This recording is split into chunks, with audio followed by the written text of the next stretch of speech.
Well, good morning. For the tweakers out there in Olivehurst and Linda, it's not snowing this morning.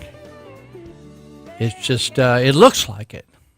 Or some Christians with a little lame brain thinks it's manna. It's manna coming from heaven. Like, literally, that means, what is that? So some of you that are been under the influence for too long, that would be called a man's lack of interest in managing the forests. People wonder, how come we're running out of money? That would be the folks you elected or hired to manage the county. How come we're running out of money? How come the roads aren't getting fixed? How come China doesn't take our recyclables? That's because somebody didn't manage the recyclables very well. Like up and down my block. I always look at my block. The answers to all our problems are right on my block. People put all kinds of crap in those blue dumpsters, just pisses me off. I look up there, I say, what are you, stupid? So then they say, oh, how come China doesn't take our stuff? I read the articles about China because I've been over to China a lot. I used to go over a couple of times a year. And China's not stupid. Americans are fairly stupid, the average American, and for a lot of them, there's no hope. It's like terminal stupidness.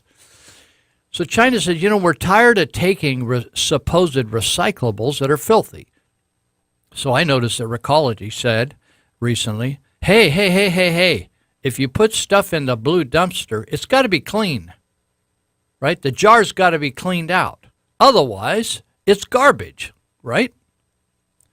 But people throw all kinds of stupid stuff in that blue dumpster, and then it screws up the whole process all the way to China to at some point they just say, hey, we're done with this, right? So take care of it yourself. But it's just so hard when you rely on people that are lame brains. They can't figure out what color to put their stuff in. It's just unbelievable. Well, you can just look all the way through government. It's the same. If you just stumbled across this radio station, you wonder what in the world is going on out there. We had just kind of an organized talk up to this point, and now it's just this crazy man. So let me just tell you, if you want to report me, this is how to do it. This is KMYC, The Patriot. It's 1410 AM. I don't know what the number is to the Federal Communications Commission, but you can look it up. You could Google it. But if you want to call out here, you can call 742-5555. You're going to need a 530 in the front of it if you're out there in outer Slombodia. Otherwise, 742-5555 if you're near to us. We're out here in eastern Yuba County, a county that is circling the drain in terms of finances and poverty and drug addiction and all that kind of stuff. Sometimes people say, oh, you shouldn't be talking like that. Well, why don't we just address it as it really is? Are there some positive things about Yuba County? Yeah, there are. We got some natural things that God made, and the rest of it that man made is pretty screwed up. In fact, we got a county that's going broke because of mismanagement at the top. You guys out there in Yuba County, Sutter County, who are living in these counties, paying your taxes, buying your groceries, obeying the stoplights, doing your thing, right? Clothing your kids, hauling them to school, volunteering at playing Little League and soccer. It ain't your fault. The fault is people that are earning more than anybody else in the private sector and just like filling their pockets with cash on the way out. People don't even live here. I was listening to Jackie Sulman from Recology a little bit ago, and she made a comment that the employees where she works at Recology work there and live in the community. I said, well, attaboy, attagirl, because a lot of the people that work for county government now don't even live in our communities. Did you know that? They make so much money that they can afford to live in communities that we pay them, and they take the money to Rockland. They take the money to Nevada County. They take the money to Sacramento County, right? We had a community services director in Sutter County whose contract demanded she live right in our county because she's over the fire department stuff. She lied and said she lives right here in Sutter at the fire chief's house. That should have been a red flag since he's married, right? And so she puts that she lives at the fire chief's house. But all along, she's down there living in Sacramento. Isn't it amazing when you pay people so much money? In fact, we got a county administrator in Sutter County that he lives in Ventura County. If you don't know the counties of California, that would be at the south end of the state. So he can afford to fly back and forth because he don't want to live up here, right? He just up here to clean up his resume till he gets a better job somewhere else. And you know what do you remember when they hired Scott Mitnick? It was all confidential. It's like the grand jury's, everything's confidential in our local counties now because you're too stupid. You don't have a right to know. So they had all these confidential committees. They had to swear if they told who were the candidates, then they had to take a poison pill and exterminate themselves, right? It's like an abortion. It's a day after pill. Oh, I really screwed up last night. Had sex outside of marriage. And now I need to take the pill. So they were going to issue all these pills to these committees that were handpicked to join the clandestine leadership of Sutter County. And nobody could talk. So then when somebody did, and we mentioned it on the air, that Terry Daly was going to be a candidate for that spot with Scott Mitnick, she quickly quit, right? Because she didn't want to lose her job over at the Yuba County Water Agency. I'm sorry, I said county. God forbid. We now got to call it the Yuba Water Agency because they don't want to be known as associated with the county. Well, stuff is happening.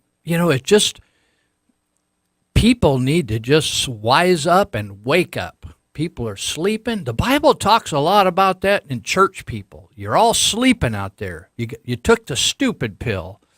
You're not paying attention, right? And so I didn't hardly cover anything we had on the list last week. I kind of lost my mind and went off the rail here and ended up over in the ideological ditch a couple times. But I got to cover a couple things here that I skipped last week. And one was, I don't really care what's happening nowadays. It's so good to wake up every morning without Obama. I thought, Jesus, it's like getting rid of cancer. I thought, it's like a guy I was watching on Facebook today. They're having a big renewal and revival in Indonesia. I went over there one time and on a project, and the Indonesians, all kinds of Buddhists and Muslims are getting converted, and this guy was telling how he had pancreatic cancer and how he had 6 months to live, and he was a Muslim, and he just thought, man, what do I have to lose? He called out to Jesus, and he got himself healed, and so nobody's convincing him to go back to chasing old Muhammad anymore. So anyway, there's a lot of good things happening over there, and a lot of people are getting a clue, Buddhists and Muslims, and instead of following some false god. So I was checking out this. So when I wake up in the morning, and I don't have to hear Obama on the radio or see him on TV or the internet, I thought, oh God, that guy just stunk up the place. Every time I thought, oh, this guy, how come I feel so bad today? I said, I got the Obama syndrome. I got the Obama. So Obama was down in South Africa. He's giving a speech, right? People pay him to come and give a speech. And he was bragging how much money he had. He said, I earned $20 million between 2005 and 2016. And I thought, well, we didn't pay him that. Where'd he get all that money? And they complain about old Donald Trump. Oh, you're just doing it to better your businesses. Oh, yeah? Well, Obama, can anybody mention a job that dude ever had? And his wife just got all these freebie jobs from hospitals. They just paraded her around. The wife of a senator gave her $300,000 a year. Well, anyway, Obama, I get a kick out of these people like Pelosi and Obama. They always criticize wealthy people. And I thought, why don't you start by giving away your wealth if you want to help all the poor of the world? So Obama, then he chided, for you out in Oliver and Linda, that means put down and criticized all the wealthy individuals for excess. He says, there's only so much you can eat. Well, there I agree with him because I'm trying to lose weight. I was over there seeing the heart doctor this week, and he said, Lou, if you lose a few more pounds, you'll be just perfect. Why don't you get it together? Right? And I thought, that means I got to eat less. Some people say, I just got to go to the gym. No, I watch big people work out in the gym all the time, and nothing changes. That's because the part of them that keeps moving is that arm, back and forth, feeding that face.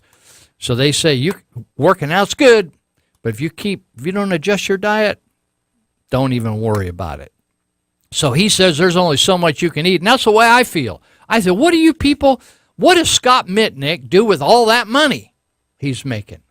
Or Bob Bendorf over there in Yuba County. These are county administrators. What are they doing with all that money? Why do they always want, I need three more, I need as much as the guy over there in Modoc County or Yolo County, and I'm underpaid for being brilliant.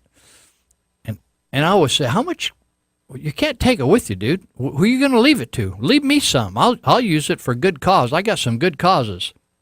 Only so much you can eat, Obama said. There's only so big a house you can have. There's only so many nice trips you can take. I mean, it's enough. I thought, I wonder if Obama ever listens to his own speeches. Obama says, talking about income inequality, history shows that societies which tolerate vast differences in wealth feed resentments and reduce solidarity and actually grow more slowly. I thought, grow slowly, that would be 8 years under Obama. And when economic power is concentrated in the hands of a few, that's oligarchy. I've been learning that term, oligarchy. That's what we have in Yuba and Sutter County, oligarchy. That's when a few people run the whole thing. Not the people, but a few people. When economic power is concentrated in the hands of a few, history only shows that political power is sure to follow, and that dynamic eats away at democracy. Well, let me tell you something. The people never had it so good until capitalism came along. When capitalism came along, it raised everybody's standard of living. So Obama called for rich people to get smaller houses. Well, then, after Obama talked and got all that money for talking over there, he returned home to America to his $8.1 million, 8-bedroom, 9.5. What are we doing with all these bathrooms? I mean, you got diarrhea, you go have a sit down in one bathroom, and you can't make it down the hall, and you got to dip into that bathroom number 2, and then you got to go to bathroom number 3, or you just clean one at a time, and you just we don't have to clean them all every week. Well, 9.5 bathrooms. Why do you need 9.5 bathrooms? I think one of those Obama girls is already probably hitting the road. There's just 3 of them. Well, they got old Valerie Jarrett. Nobody wants. Is she married? Nobody wants to marry. Is she a homosexual? I don't know. She doesn't. Maybe she didn't want a man. She's living with the Obamas. But she's got herself a bathroom or 2. So he's got 9.5 bathrooms. And why do you need 9.5 bathrooms for 8 bedrooms? Why don't you do 7.5 or 7 or? And you know something? This is a guy that doesn't want a wall, but he built a wall around that house. Now I thought, what's he worried about? Why didn't he just let anybody come in at once? Did you know also the Obamas who hate people that are rich? They just hate it. He built himself an in-ground swimming pool. And he added on, he just got it on. So there's Obama. Now then you have Elizabeth Warren, and you got all these little socialists running around saying, they got to find something wrong with Trump. But when people are going to work and making money hand over fist, it's hard. So what Elizabeth Warren, remember, she's Hiawatha? Or some people call her Pocahontas. So she says the low unemployment rate across the United States is not a good sign. That's a bad sign. What we need is high unemployment. And she said the reason is that people are working 2 and 3 and 4 jobs. So that's showing like there's lots of jobs being taken, so that's like falsely bumping up the rates of employment. So when they say that this is the lowest unemployment for Black and Hispanic, she says there was a time when, hey, the unemployment rate has gone down. That's a great thing, she said. But, when people are working at minimum wage jobs that won't support them, or they're working 2, 3, or 4 jobs to pay the rent, keep food on the table, then simply saying unemployment rate figures have gone down just doesn't get you there. Well, she's a liar. And the facts are that people keep track of such things. That would be the Department of Labor statistics people. They follow such things. And what they say that in June, there were less than 5% of Americans that actually worked multiple jobs. And that means that more than for you and Oliver and Linda that didn't pass the new math, Common Core, that over 95% of Americans that are working do not work multiple jobs. So there you have it. I just wanted to bring that up because I thought that was important to clear the air on people lying and talking trash. Obama, it's just like, the people love Obama. He can say anything he wants. The difference between liberals and Republicans, to me, is that liberals get sold on their man or their woman, and they could say stupid stuff, and they're like clapping. But I'm telling you, man, you can see that Mr. Trump, he doesn't make the liberals or the Republicans, I won't say conservatives because they're really not conservatives. They just got a different label, but they're all liberals. The Ryans and the McConnells, they're not happy with old Mr. Trump either. So they're wanting to, they said, we need to preserve the swamp.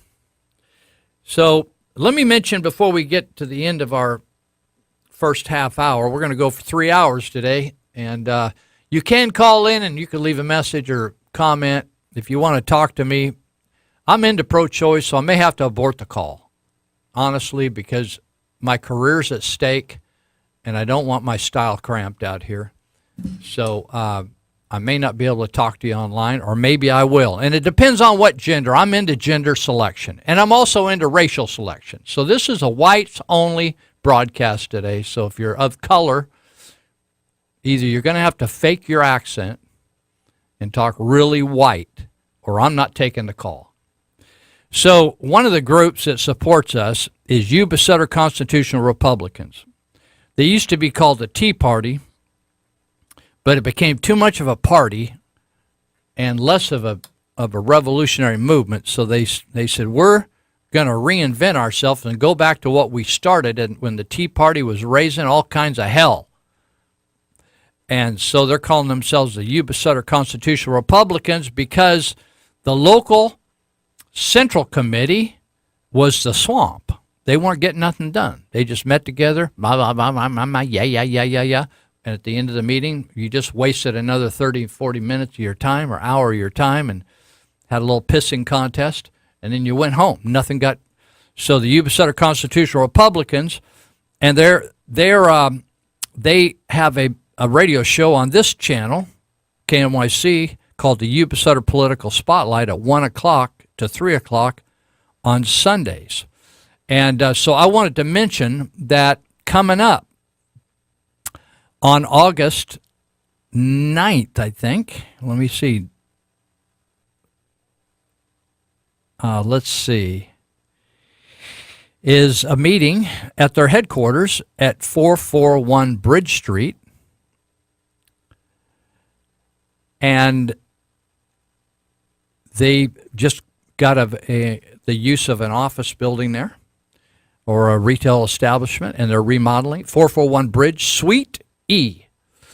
And the event is August 9, and it begins at 7 o'clock. And a couple guys are popping in that are running for office, and they are guys that I actually voted for. Mark Musser, Meuser, for Secretary of State, and a Greek fellow named Roditis. And so Konstantinos Roditis. And they're both coming. And Constantino and Musser, they say, will be there about 8 o'clock, I think. So you can get there. They're going to have dessert. And if you're a wino, they got some wine for you over there if you like wine. I like the sweets, but man, like the doctor said, Lou, lay off the sweets, dude. Don't be gaining any weight. And he didn't tell me about wine, but I didn't have to go there because I never, even when I was doing the wild thing, I didn't drink wine. So Konstantinos Roditis is running for the California State Controller position. And we need somebody to take control of the state, so I think he'd be a good guy to vote for. And Musser, as I mentioned before, is the Secretary of State. So August 9th, somebody called me the other day, and they said they wanted to do a write-in campaign up in the 5th District, Yuba County, for John Missler, because John was the third out of 3 people running in the primary, but they said, we don't care that he lost. We want to do a write-in campaign and see if we can whoop him this time. So I asked why she was doing it. She said, God woke me up in the middle of the night and told me to do this write-in campaign. And I said, well, then why are you talking to me? Because she said, well, I thought I should see what you thought about it. I said, not if God told you to do it. I said, I'm not going up against God. So if God, my friends at church, I feel the same way about them. They say, oh, God said this. And then they ask me my opinion. I said, I haven't got an opinion. If God told you, why would I argue with him? I got enough problems with people, let alone taking on God.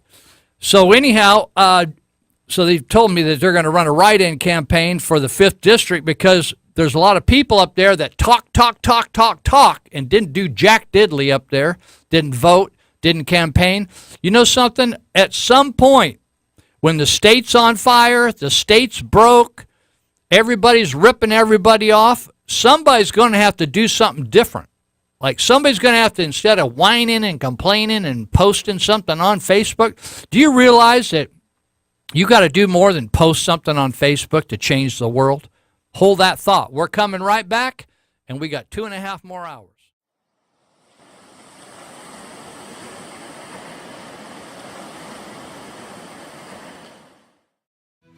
Did you know that Article 4, Section 3 of the U.S. Constitution lays out the framework for the state of Jefferson's plan to split California?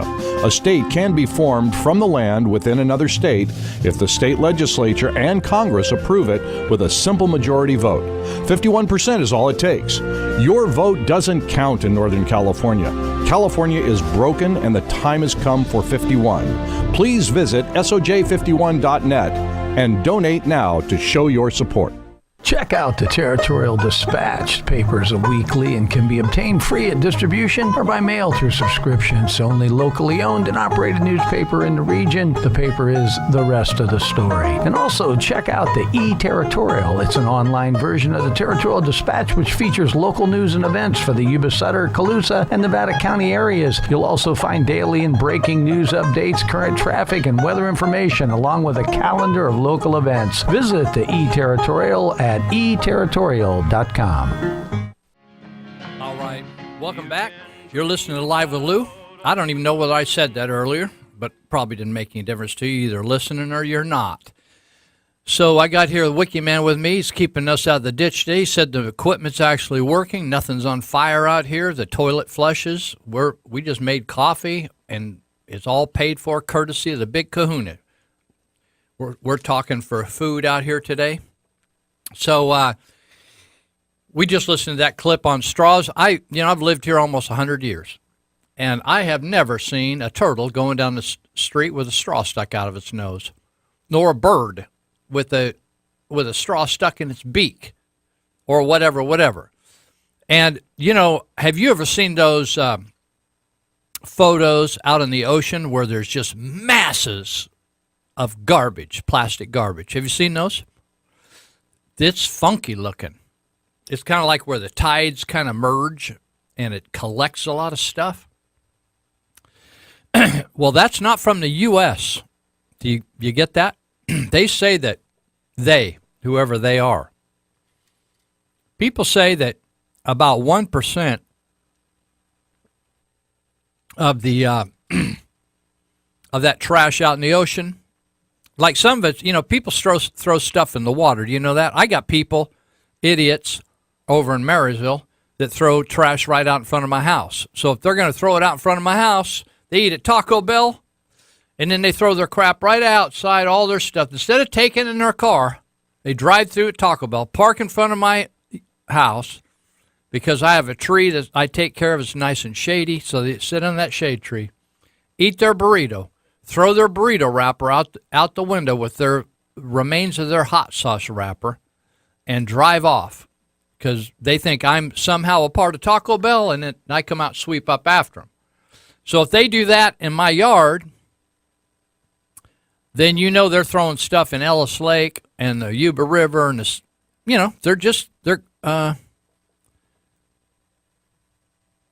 they are people that rip off society. So there's a small percentage. The estimate is like 1% or less of the garbage in the oceans that's accumulating, that's not breaking down, that is the product of the U.S. of A. Now, I want you to look at the map. Google it. Maybe you have an old globe, or you have a map. Like I got a map on my wall right in front of where I sit, because I do some work overseas, and so when somebody mentions a country or a town, or Lou, we need to transport this from this country, Phnom Penh, Cambodia, over to Saigon, I got a map right in front of me. So when I'm talking, I'm looking at what we need to pull off. I don't have to look it up. So why don't you look it up and look how big the United States is geographically and how many people we got compared to the rest of the world. We think we're big. We think we're all big and everything, hot stuff. And maybe we got the highest standard of living in the world, but we don't necessarily throw all our garbage or poop into the ocean. And most of the time we don't excrete where we eat. We keep it separate. And it's those other countries that just throw it right in the river because they don't worry about it, right? And so this whole straw thing is just so much foolishness and stupidness. Now, the city of San Francisco, you can do your business and leave a pile right on the sidewalk, but they'll arrest you for a straw. Hold that thought. Now, if that isn't stupid thinking, now some of you down in San Francisco, or even maybe up here in the north of San Francisco, you think, those people in San Francisco, they are really smart. If they're so smart, how come they're putting their private business up the wrong holes and stuff and getting AIDS? How smart is that? I'm going to be talking more about that later. But just something to think about. Well, hey, before we go farther, I'm going to switch topics here in a second. But I wanted to mention I'm grateful to Monty Hecker out at Elite Universal Security in Yuba County. And old Monty, he got out of the Air Force and started himself a security business. He said people need some help.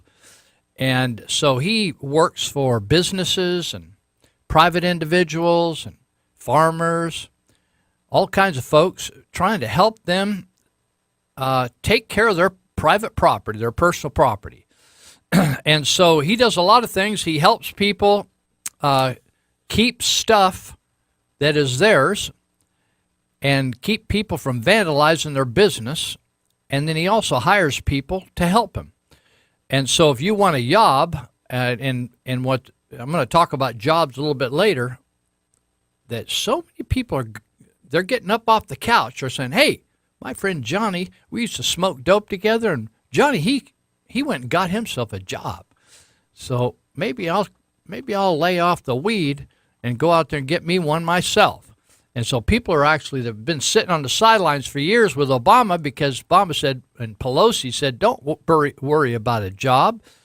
In fact, there's not going to be jobs for you anyway. So just we'll pay you to not do anything. Well, times are changing, at least for the next several years they will. So at Elite Universal Security, they will put you to work. In fact, if you don't know much, they'll train you, and you can go on their website at API-Academy. For you out in Oliver's hyphen, that's that little line, horizontal line up in the middle of the letter, API-Academy.com. And you can learn all about the schooling you can tap into right out there where you go to work. And some of it you can get educated right online. And they'll put you to work as a security guy, or maybe one of my friends, I just heard, she told me the other day, she said, I got myself a job. And I said, well, good for you, girl. And she'd had a rough time in her life, and she's turning it around. She said, I got myself a job, Lou. And I said, where are you working? She said, I'm working out there. I'm going to be a dispatcher for Elite Universal Security. I said, well, go get them, girl. I know those people. So anyway, also, if you want to get yourself some pepper spray or mace and all that kind of stuff and learn how to use it, they'll teach you how to use it out there.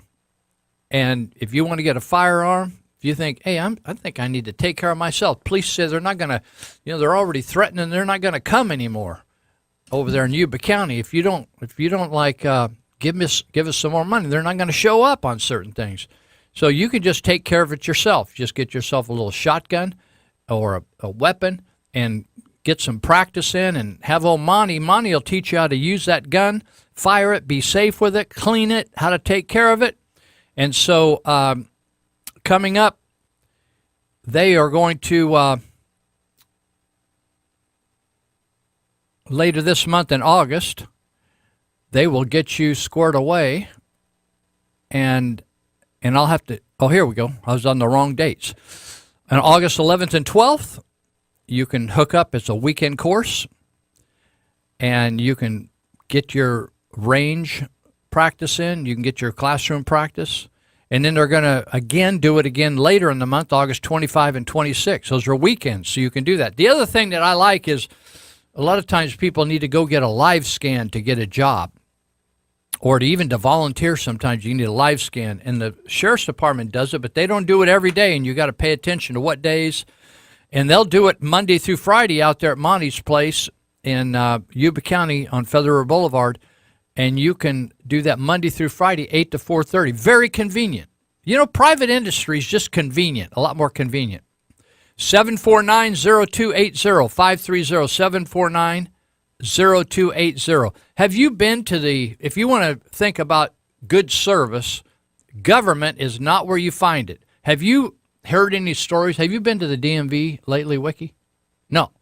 Oh, my goodness. People are going nutso on Facebook. In fact, I was talking to John Missler at the Territorial Dispatch. I think he tried 2, 3, or 4 times to get through the DMV, and he tried different ones. He went to Yuba City, and he waited hours, and then he went to Colusa and waited hours, and he actually is trying to run a business, so he had to just give up. He had to go take a different type of test because he had to get new glasses or something. Anyway, the problem is you could have a birthday over there by the time they get you a new license now. And you would think, it's amazing to me. Amazon.com, the Amazon people, I have ordered lots of stuff from them. I have never had a problem with their computer system, their websites. But when it comes to government, they can't seem to get a website to work or a computer system to work, whether it's like Obamacare or with the DMV. So the DMV says, well, the reason you have to wait 9 hours to get a new driver's license or to register your car is we have a new computer system and we're registering a lot more people because there's a new type of registration now rather than just an ID card, or it's just different type of license. For that, we need you to take days off from work to come and get a DMV thing done. It's just totally crazy. It's just like the lines go around the block. Can you imagine? This is America. This like they're acting like a third world country. Anyway, it's crazy. Well,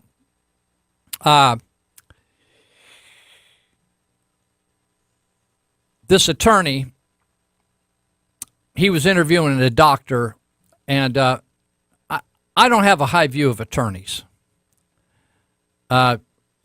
They're about as dishonest as the average guy locked up over there in Yuba County Jail. And then they want you to pay you for their services. So the attorney said, "Doctor, before you performed the autopsy, did you check the pulse?" He said, "No." "Did you check for blood pressure?" Doctor said, "No." "Did you check for breathing?" Doctor said, "No, I didn't check for that either." So the attorney says, then it was possible that the patient was alive when you began the autopsy. He said, "No, it wasn't." "How can you be so sure?" The attorney says. "Because the guy's brain was sitting on the desk in a jar." "I see, but could the patient have been alive nevertheless?" He said, "Well, that's possible. He could have been alive, and he could have been practicing law." So, there's just... My goddaughter wanted to go to college. She wanted to go to Yuba a lot of years ago. And she said, "Lou, why don't you come to college with me?" And I was working full time. And I hadn't finished my degree. I thought, maybe I'll take a couple classes and I'll finish a degree. So I had finished the upper division courses, but I never did all those lower divisions. So we took critical thinking together. I needed to take a critical thinking class. I thought, I'm critical enough. I don't need to take critical thinking. And so I was kind of dreading it. And I was the oldest guy in the class. And but I really enjoyed it. I enjoyed the instructor, and it was just fascinating to listen to him and reading the material we did. But I've found that most people probably should take a critical thinking course because they're a little lame. They're a little flat. They got a flat spot on the brain. So I was thinking the other day, like they're prosecuting the prosecutor Mueller. He's prosecuting this guy Paul Manafort. I'm not saying Paul Manafort's some angel.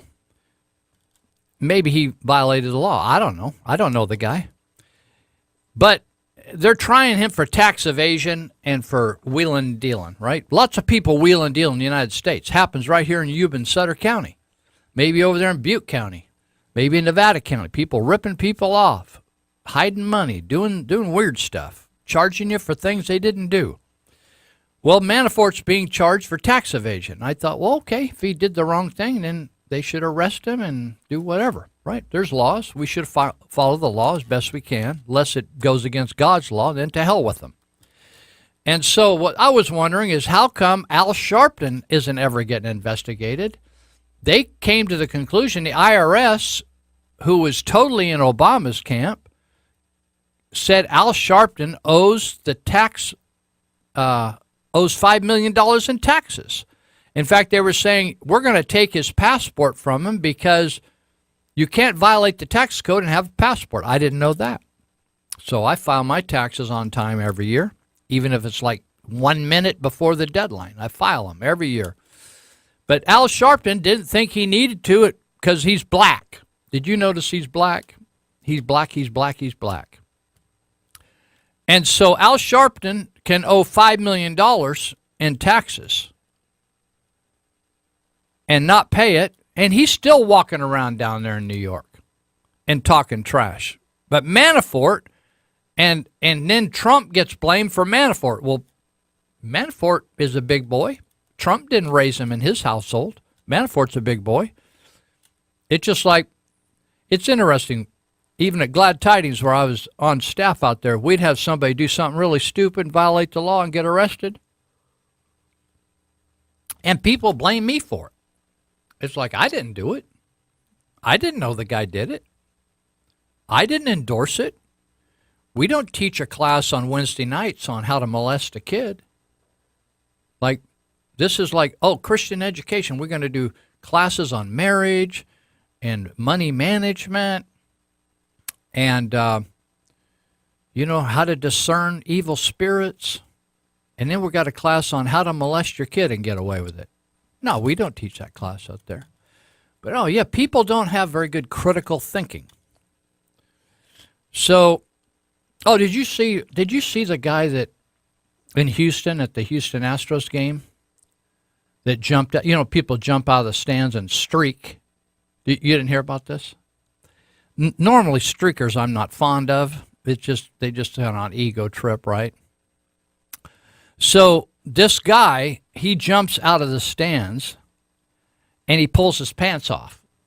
He's wearing dark pants, long pants. And underneath, he's wearing these underwear that are American flag underwear. And he starts streaking. That's all he's got on across the outfield and all these security. Well, this guy's in pretty good shape, right? So he's like running like a halfback, dodging these overweight, obese security guys who are diving for him. And he's a Marine Corps veteran. And he wanted to draw attention to the fact of the problem with suicide among veterans. And he's got an organization he wanted to draw attention to called Freedom Hard. And he said he wanted to give everybody a good laugh because he thought if a veteran got a chuckle out of him, then at least that point in life, he wasn't bummed about his flashbacks and trouble. But I got a kick out of the guy because people started a GoFundMe account, right, to bail him out. And so the effort raised $550, which he wouldn't take, but he donated it to Camp for Heroes. Maybe you want to help out with veterans that are having a hard time adjusting back to American life after fighting for us. And I haven't looked this up, but it's called Camp for Heroes. Camp in the number 4, not the word, number 4 Heroes. You want to check that out? See what you find there. Camp for Heroes. Hopefully it's not a porn site. Camp for Heroes, it's a 84-acre retreat in North Carolina that aims to help veterans rebuild and readjust to civilian life. Camp for Heroes. Anyway, I got a kick out of this guy, and people, did you find it? Yeah, he found it already. And so people, this is Chris White, and he jumped out of the outfield stands at Houston's Minute Maid Park and made his way across the outfield after the final strike of a game between the Astros and Texas Rangers. Well, anyway, he gave himself up. They didn't have to catch him. He ran for a while, and then he just said, okay, guys, I did my gig. And he went peaceably. And people stood up, and they gave him a standing ovation. And so, anyway, if you want to help veterans come down easy from serving us, then go to Camp for Heroes. There's a lot of good organizations. The problem is there's some scam organizations claim to be helping veterans where they scam all the money themselves, so you need to be careful. So check that out. Do something to help veterans. There's a lot of ways you can do it. You can help your local veterans operation. There's some volunteer operations locally. But we need to all be involved, right? Don't just give your money to organizations where most of it goes to somebody making several $100,000 a year. That's a ripoff. So go check that out. All right.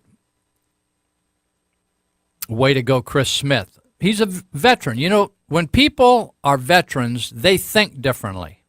Somebody brought up the other day, I was noticing, they keep talking about Colin Kaepernick. Remember, he's the guy that started all the complaints about America's unjust and we're killing all these black people off, which is a bunch of baloney. Cops were killing all these black people. And he's a liar, right? And so they were commenting the fact that he hasn't ever been hired again to play football. And but the other thing that I found really interesting is that when it's not football season, none of these guys are protesting, right? It's like, so all these guys taking a knee, they're not doing now. Kaepernick is. Kaepernick's taking his thing. He's making a career out of raising awareness that even though he's made millions and millions of dollars off this racist country, it's a terrible place to be. He needs to try Vietnam or Cambodia or Laos or try China, for instance. Right now, the repression, I started going to China when in the 1990s. I was going over there almost every year, smuggling contraband into the country. And China has never been more repressive than it is right now. You think, oh, they're just like us. No, they're not just like us. Try going through there and packing some contraband like a Bible or two in your backpack, and you'll get your visa ripped out and be escorted out of the country. How's about that? They say, oh, well, they can do what they want over there. Yeah, they can do what they want. They could also arrest you, and if they need your kidney, they'll take your kidney out while you're in jail. How about that? And give it to an American that's got a lot of money. Pay $50,000. You waiting for a kidney over here? You waiting for a liver? How about a lung? Just go to China. They'll get you one. They'll just pop one out of a prisoner. We'll be right back. We got 2 more hours to go.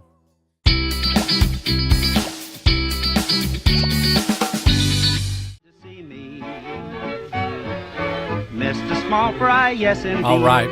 Lower brackets that must eat and Well, eat. you're listening to Live with Lou, and we're starting our second hour. Hey, Wiki, your dad did plug in here.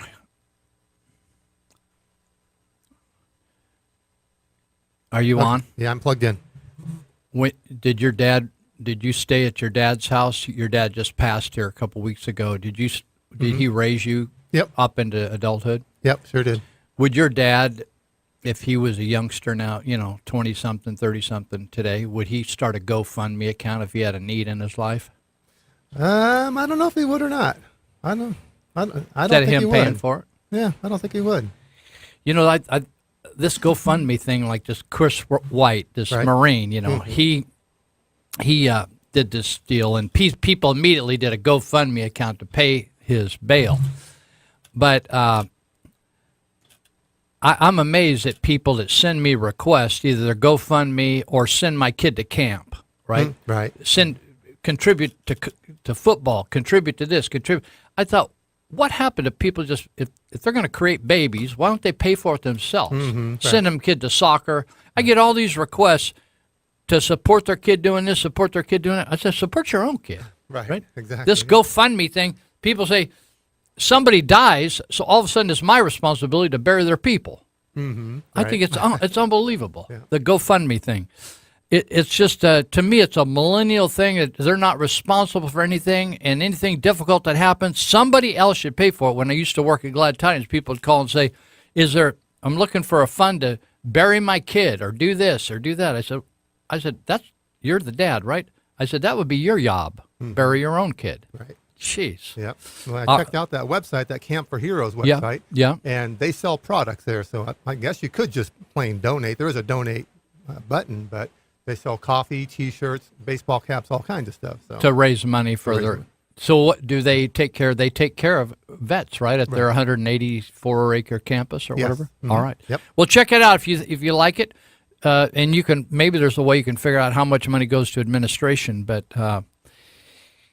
there you have it. So there's all this talk about DACA, and it just steams me every time I hear about it. And that's the folks that Obama. It's so.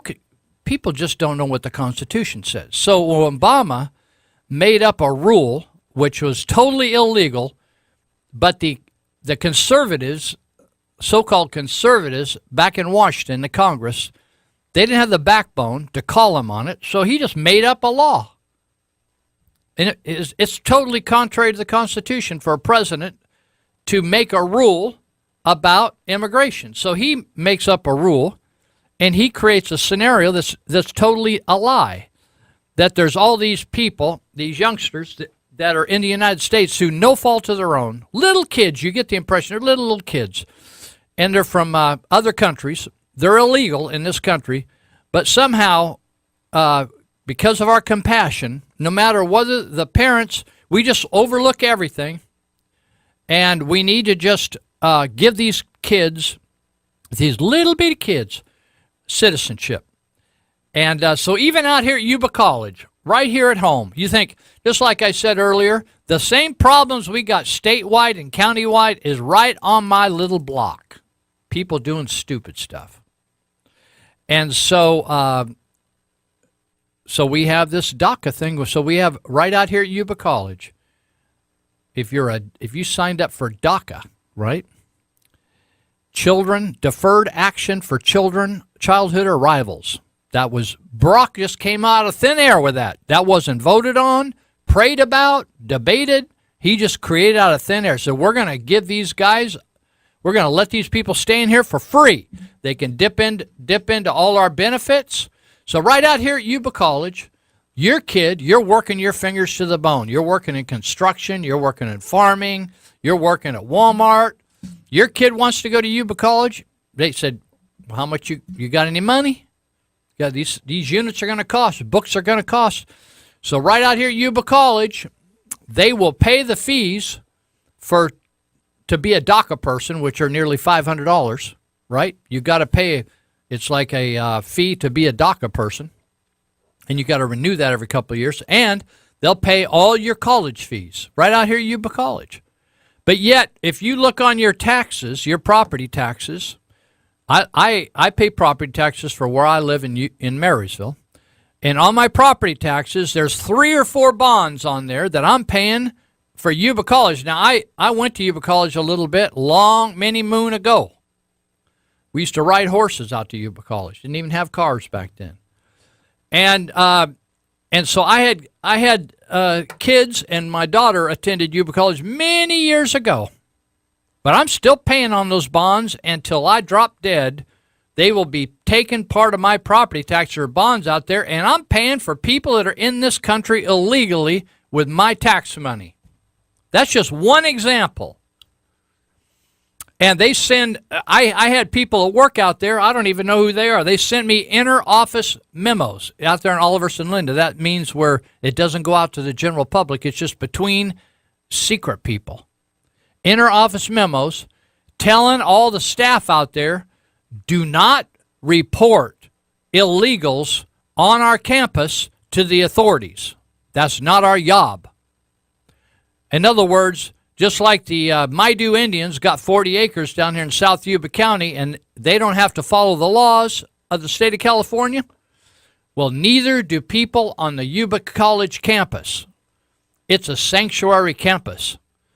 So they can just ignore illegals on campus, and they will pay your tax dollars and my tax dollars to educate them, even though they belong in Honduras or Mexico or some other country.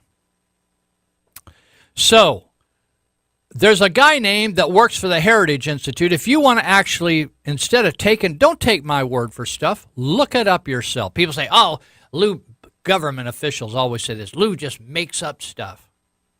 Well, if they would answer my calls, I would use their figures. But I think I get it close most of the time. But don't take my word for it. Look it up yourself. In fact, that's what the Bible said. The Bereans said, hey, don't take our word for it. Look it up yourself and make sure it's what God says. So there's a guy that works for, I think it's the Heritage Foundation. His name's Hans von Spakovsky. And he is a specialist on DACA and immigration. And he says roughly 8% of those who received DACA protection, that means they're illegal, but hands off, under President Obama, had criminal records. In other words, it wasn't that they became criminals after. They already had criminal records, and they approved them for DACA. How did they do that? They were supposed to vet them and check them over, and they didn't. Right? So, historian Jacob Burkhart once warned about being deceived by terrible simplifiers, quote unquote. Terrible simplifiers. That means you just use these broad brush stereotypes and throw in everybody under that. So, that's what's happening with DACA. So when they describe DACA, it's like all these kids that are like 4.0 students and they're out painting out graffiti and they're cleaning up the streets and they're law-abiding and they know English perfectly.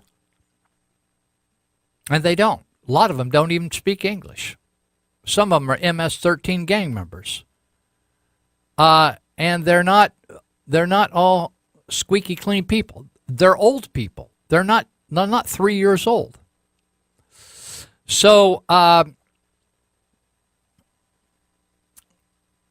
when President Trump tried to rescind or remove DACA, liberals just freaked out, like these are peace-loving immigrants, even though they broke in. Now, it's interesting the double standard that people have about folks like this, because they would, if somebody broke in their own house, like Obama, he built himself a wall. He said, forget, I don't need a wall at the border, but I want a wall around my house. And he's probably got security guards as well because he used to be president. But you don't have that, and you don't have a wall. But it's like if you were to let people break in your house and live there and you would support them and everything. That's exactly what's going on with DACA. So what Spakovsky says is this is a simplistic notion thought about by non-critical thinkers. They're not thinking squarely.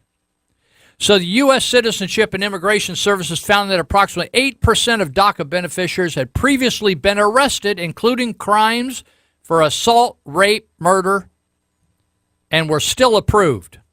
How did that happen? For those who think that the Obama administration and the immigration people were actually checking the background of all DACA applicants, you are mistaken. You think, you mean they just let them in? Yep, that's what happened. They implemented a lean and light.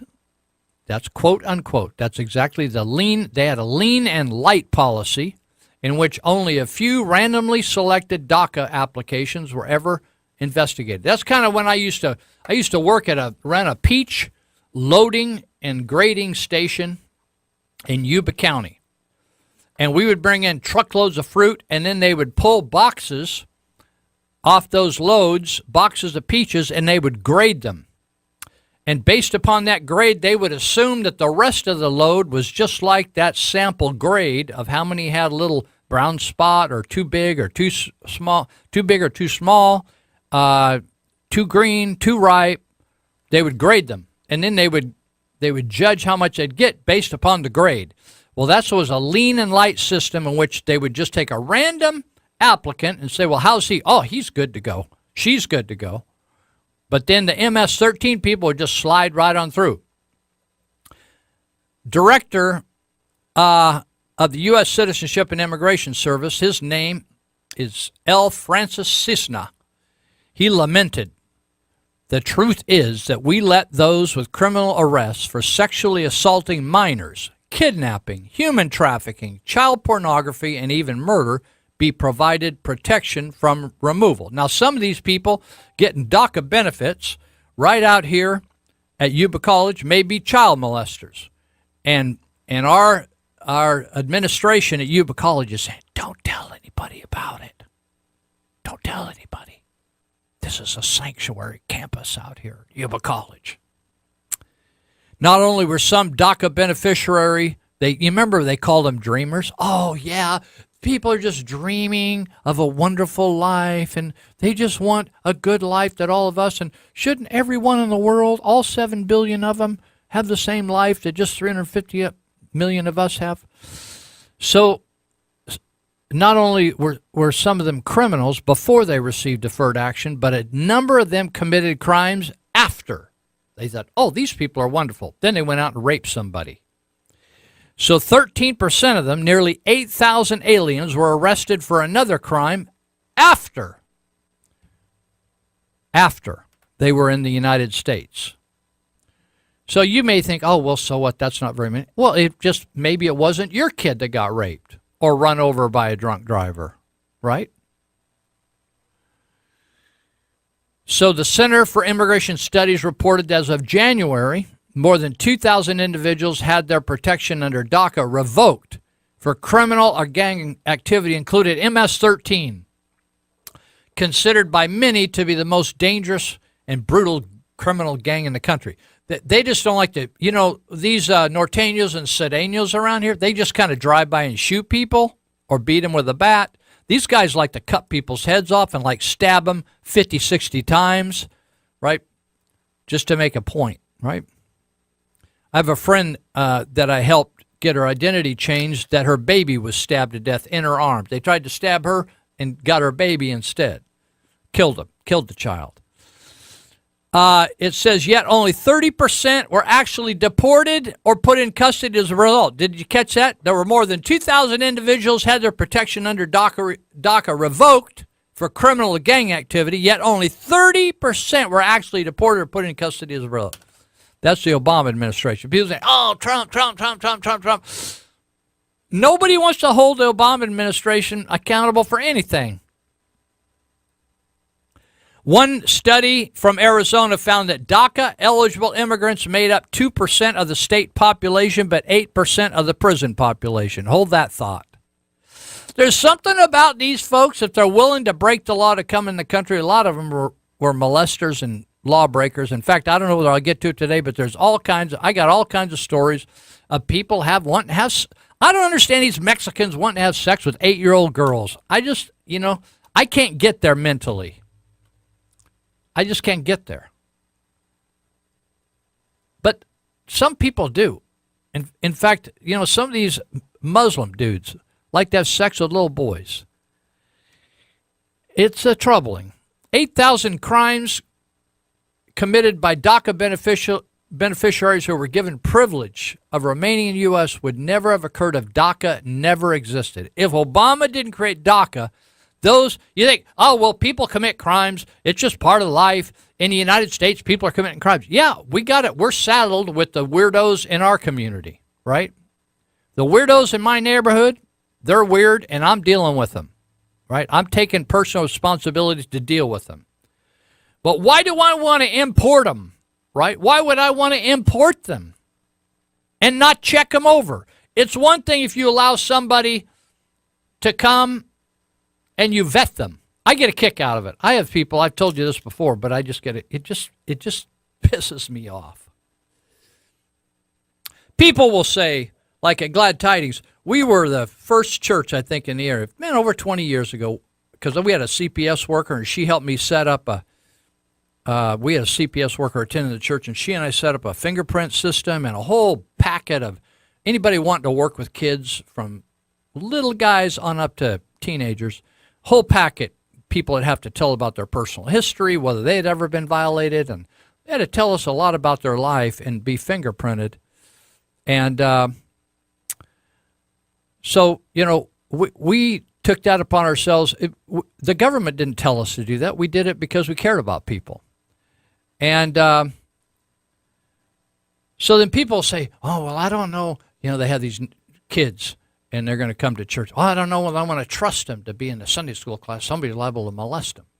But then they'll send them to Little League, or they'll send them over to Yuba City High School where the molester was, or where one of the coaches was, if you'd have sex with him as a woman, he'd put your kid on first string. That's a real moral leader right there, where your kid's going to look up to him. All of those young boys knew he was screwing their mother, and so they think, oh, well, I don't know about church. Then they let them go to school at Yuba City High School, and even though they're mandated reporters and they're supposed to get fired if they don't mandate that they're not reporting like they're supposed to, they just say, we don't need to report that. Oh, we don't need to take a report on that. Well, we're not sure about that. They just blew it. Again, they're a sanctuary campus, just like Yuba College. So Ben Shapiro, Ben, he's a Jewish guy, really sharp guy. He said banning straws won't actually stop California Democrats from sucking. That's true, don't you think?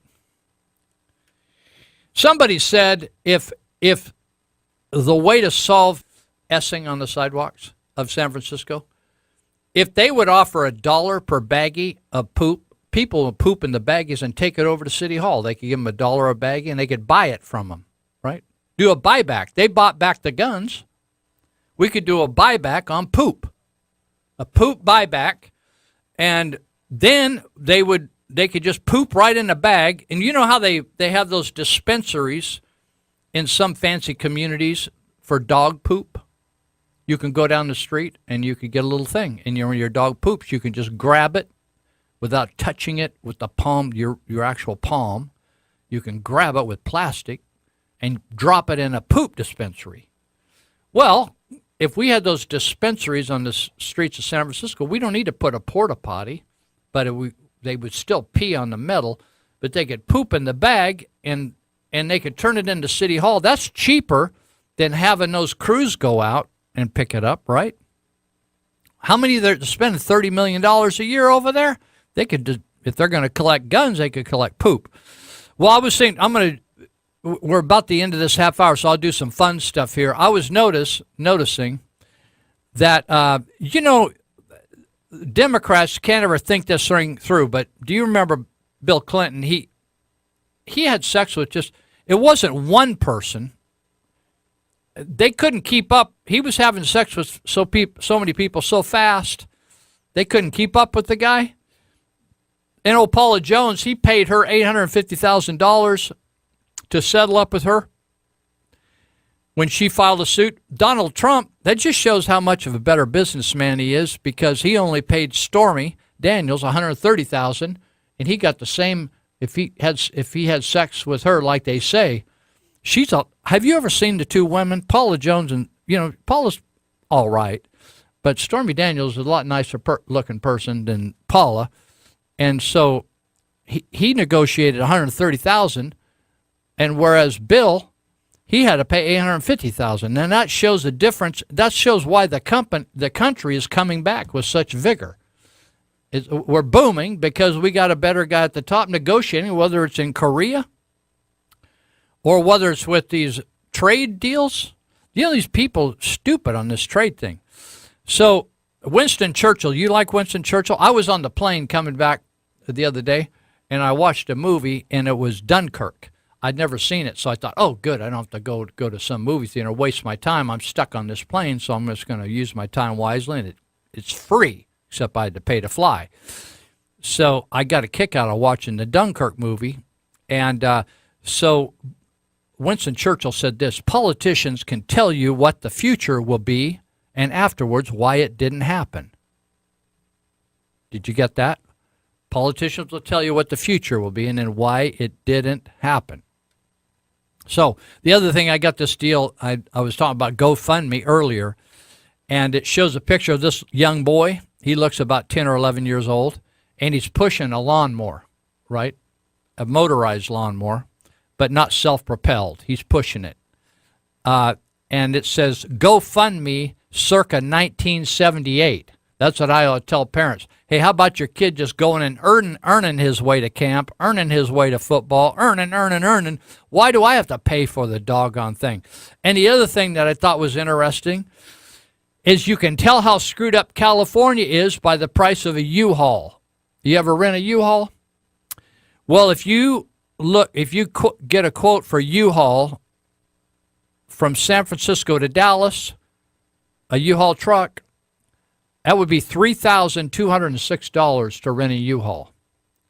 But to bring it back, if somebody from Dallas wants to come move to San Francisco, you can get a U-Haul for $1,128 because they got a surplus of U-Hauls that done unloaded down there in Texas. And they're trying to figure out how in the world, does anybody want to go to California? We'll give you a good deal. The difference is it's 184% surcharge to go towards Dallas because the U-Hauls are stacking up. Empty U-Hauls are down there in Dallas, and they need to figure out. So maybe some of you guys that want to haul loads of dope, haul it out of Dallas. You get yourself a good deal on U-Haul, just $1,128. The reason is, all my friends, you remember the the truck driver couple, they're in Oklahoma, they're in Tulsa now, and they posted the other day how cheap things are there and how nice things are there compared to California. They lived over here on 7th Street in Marysville. They said they were a truck driving family. So let's see. What can I do? We just got a couple minutes yet. Oh, this is the final one. I'll cover this. You know, I joined the National Rifle Association a few years ago. And everybody, they're like an evil empire, the National Rifle Association. And I noticed the other day somebody said, which I thought, I wish I was smart enough to think these things, but a lot of times I just can't connect the dots. I need a little help. So they said the National Rifle Association has never killed anybody. And they compared it to Planned Parenthood, who are so-called conservative congressmen just funded again. Planned Parenthood is the biggest killer of preborn babies in the country. If you pay them, they will kill your child for you. And yet, they claim to be the righteous ones. And so wonderful. And a pro-family organization, Planned Parenthood. They're killing hundreds of kids a day. And yet we actually give them money. We give them government money. Did you know what government money is? Did you know that the government doesn't sell anything or produce any product of worth? That would be your tax dollars they're taking, and then they turn around and call it government money. And it's somehow money that it's kind of like grants. You go get a grant, and I was always wondering, who is the Grant family? They got lots of money, the Grants. Where do you think those grants come from? They come from people. Either the government gives grants from Health and Human Services, something. So NRA doesn't kill people. Planned Parenthood does. Hold that thought. We're going to finish here, and we got another half a show to go. This is Live with Lou. You can leave or you can stay. Don't make no difference to me.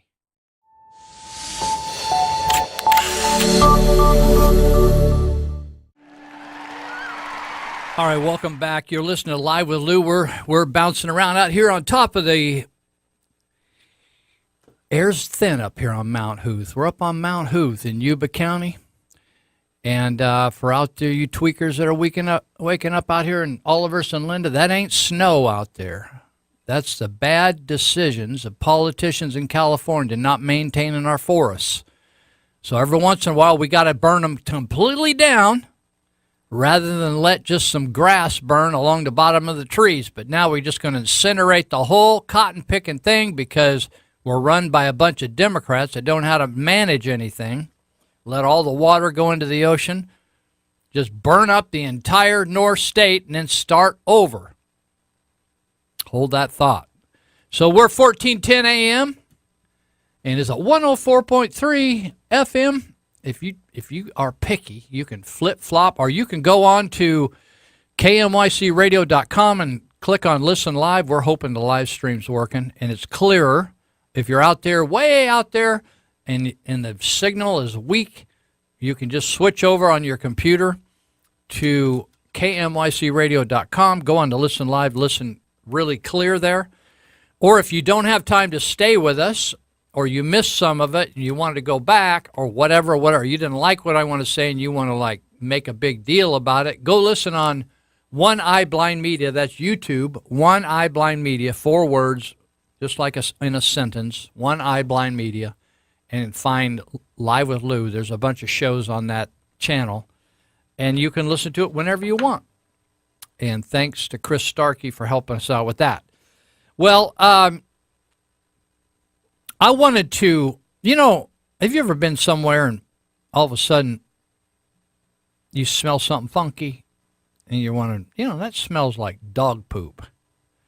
And pretty soon you have to finally say, can everybody check their shoes, right? You ever do that? You just think, oh man, I can't believe, where did I pick that up? There's just a funky smell over there in Sutter County. Somebody stepped in it over there.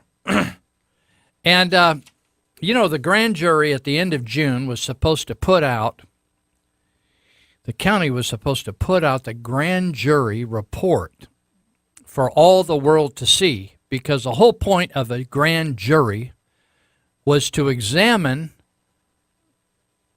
county operations and school operations on behalf of the general public, to give them the good housekeeping stamp of approval or bring correction where correction was needed.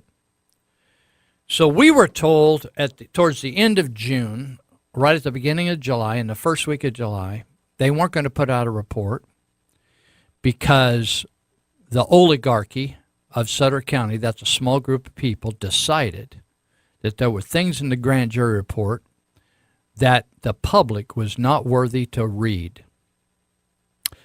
And the bosses over there, Judge Brian Aronson being one of them, said, well, we can't put out a report that wasn't signed. And the grand jury just up and wouldn't sign the report. And they walked out and resigned. And that was the end of it. So we just can't put out well, that's a good attorney, He just told part of the story. When I go in to testify, I had to testify a couple of years ago for a guy, and the district attorney of Yuba County asked me a bunch of questions, but before they did, they said, do you swear to tell the truth, the whole truth, and nothing but the truth, so help you God? So I said, yeah, I'll do the best I can. So, but Aronson didn't do the best he could. He just told part of the truth, he and Heckman. And I'm told today that the grand jury did put out a report and did sign the report, but they didn't like the report. So they changed the report. And then they said, they asked the grand jury to sign the altered report. And the grand jury then said, nope, don't want to do that. Now that reminded me of a time when there was the editor, I can't even remember his name. I think his first name was Joe. I think he had a Italian or Mexican last name. I can't remember his last name. I'm sure he's a really nice guy. However, he started nitpicking on my letters to the editor years and years ago. And he said, well, I'm not going to run it with that line in it or that paragraph, or we're going to have to change that. And I said, well, Joe, you can change whatever you want. But at the bottom of it, then you put your name and not my name, because that would be your letter to the editor, right? And I know what I'm saying is true. So if you have a problem with that, that's a personal problem you have. But if you want to write a letter to the editor, you put your name on it, not mine. So it's interesting that the public is being misled by the oligarchy of Sutter County. So you remember they said the grand jury refused to sign the report. But really they refused to sign an altered report. And I would have too. Just like I did with the Appeal Democrat, I not only, I quit, I'd read the paper, subscribed to the paper for 40 years. And I became a non-subscriber at that point. Because I thought, something, I don't need the editor of the paper editing my letters to the editor. So I moved on.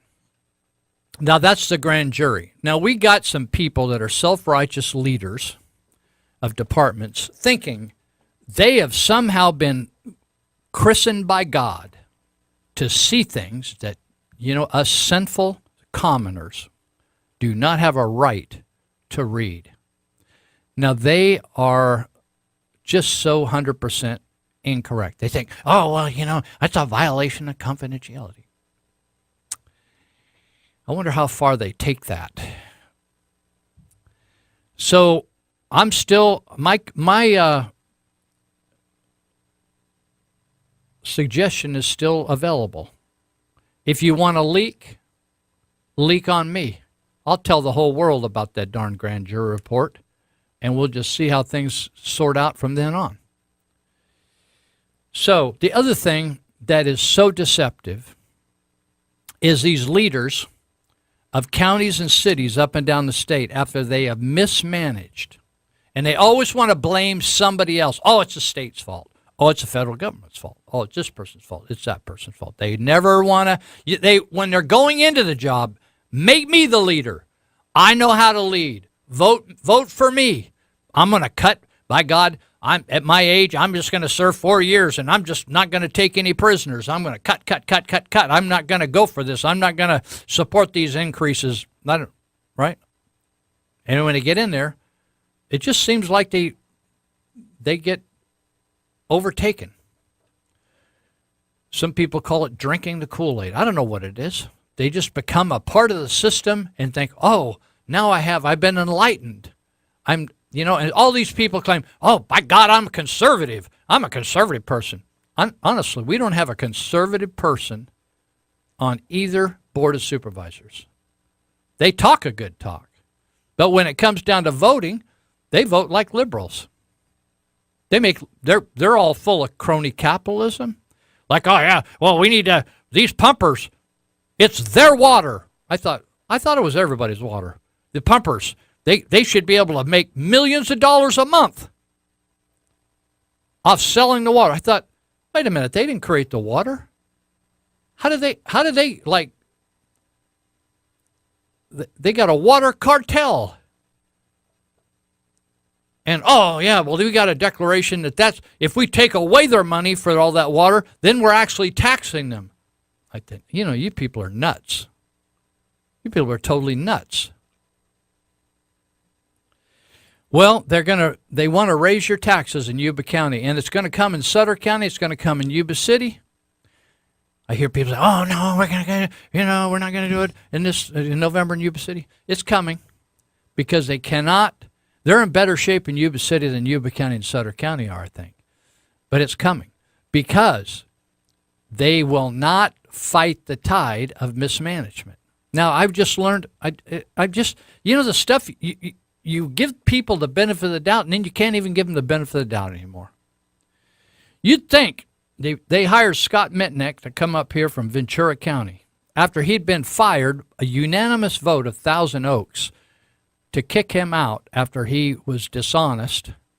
And I won't go into all the details because I don't want to waste the time. But they hired him up here, so he came up here to clean up his resume. He didn't even want to move up here. In fact, his family's still down there. They don't even come up here and visit. They don't want to come up here. They don't like it up here. He doesn't like it up here.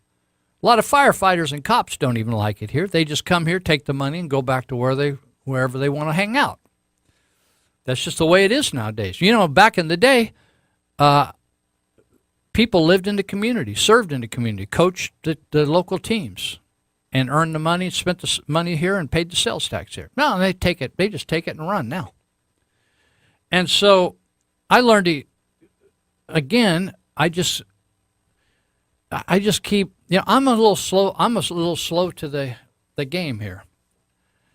Just CalPERS and CalSTRS, the public retirement system for teachers, CalSTRS, CalPERS for the other folks working in the county. Employee retirement system.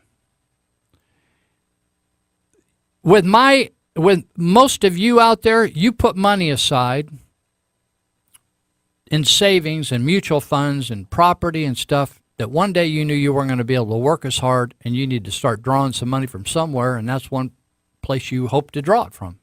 And you hope that investment earns money, so there's money there for you when you're done. There's a few places, like the gentleman that called me from PG&E the other day from Santa Rosa. He reads the Territorial Dispatch. I'm sure PG&E has a retirement system. And so you put money aside, but I'm sure it's not like CalPERS and CalSTRS where it's a defined benefit. So anyway, CalPERS and CalSTRS is you don't really, you're supposed to contribute a small percentage of your money, but it may or may not cover the amount of money you draw out of it. And it doesn't make a difference to CalPERS or CalSTRS. They promise you until you drop dead, even if it's 105, they will pay you a high percentage of your pay for the rest of your days on this earth. Now, that's amazing. Now, I just learned that some executives in Sutter County and maybe even Yuba County have negotiated that they don't pay a nickel into their retirement, that they are so talented and amazing,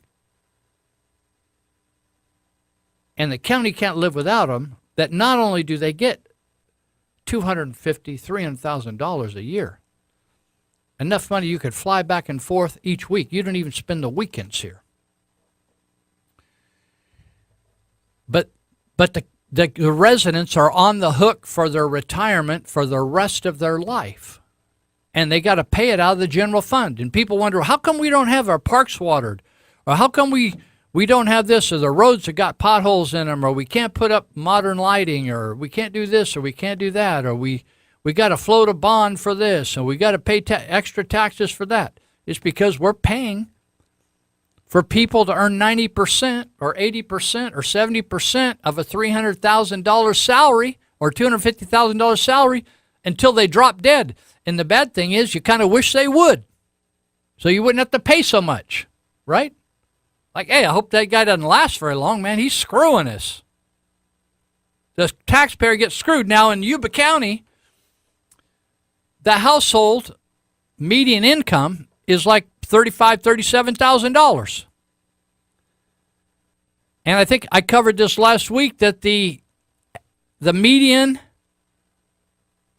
retirement benefit and salary, or not retirement benefit and salary, but the median salary plus benefits in Yuba County employees is over $80,000. Now, how does government justify paying those kind of wages when the people paying the taxes are a median income of like $37,000? That's a problem right there.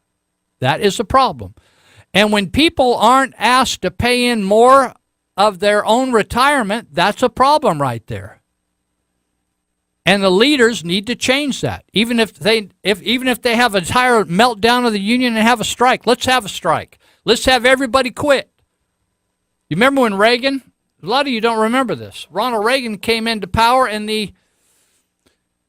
these government unions, the air traffic controllers, you can go on YouTube and see a speech he gave about that. The air traffic controllers wanted to negotiate a new contract. And he said, and they were at loggerheads, and they said, we're going out on strike. He says, go ahead and go out on strike, but you'll never come back to work for the United States government. But the difference between Reagan and the current politician today is he actually had a set, right? And they'd actually dropped. He had a backbone. And when they went out on strike, they never worked as an air traffic controller again. They were history. And they hired new air traffic controllers throughout the nation. Hold that thought.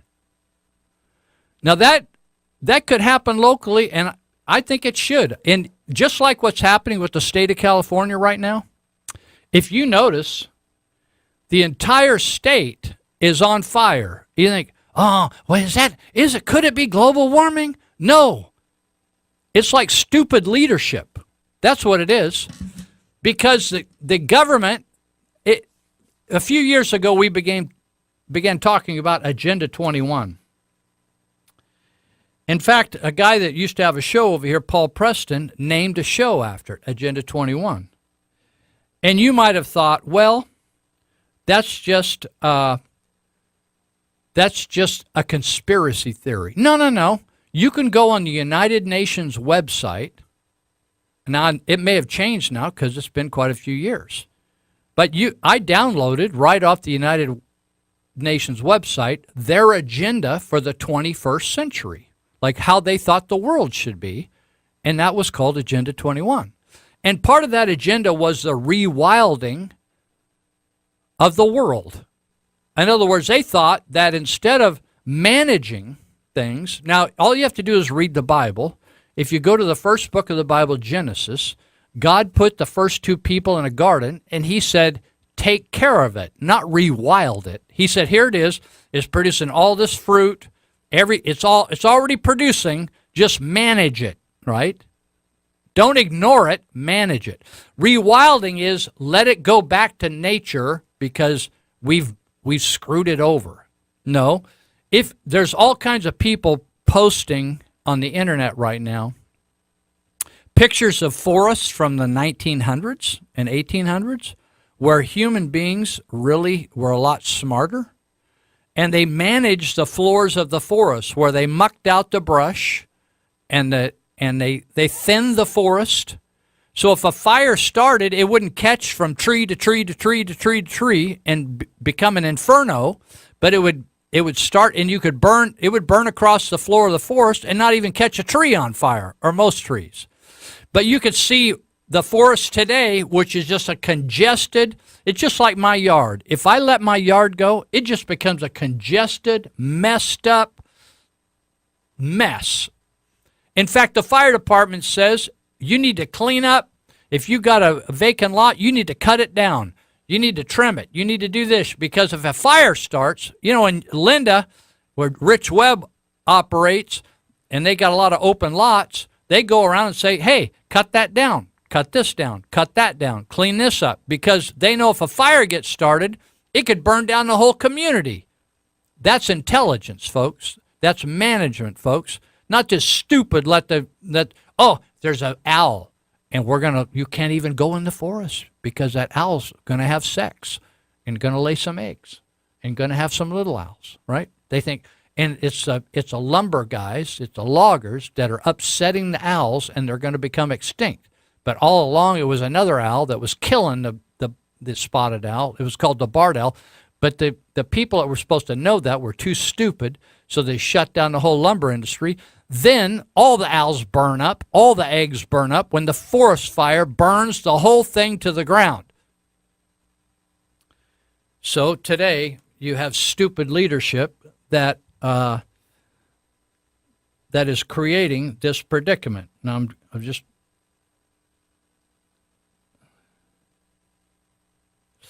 I got a text here. It said the amount of average income is actually less than Scott Mitnick's yearly benefit package.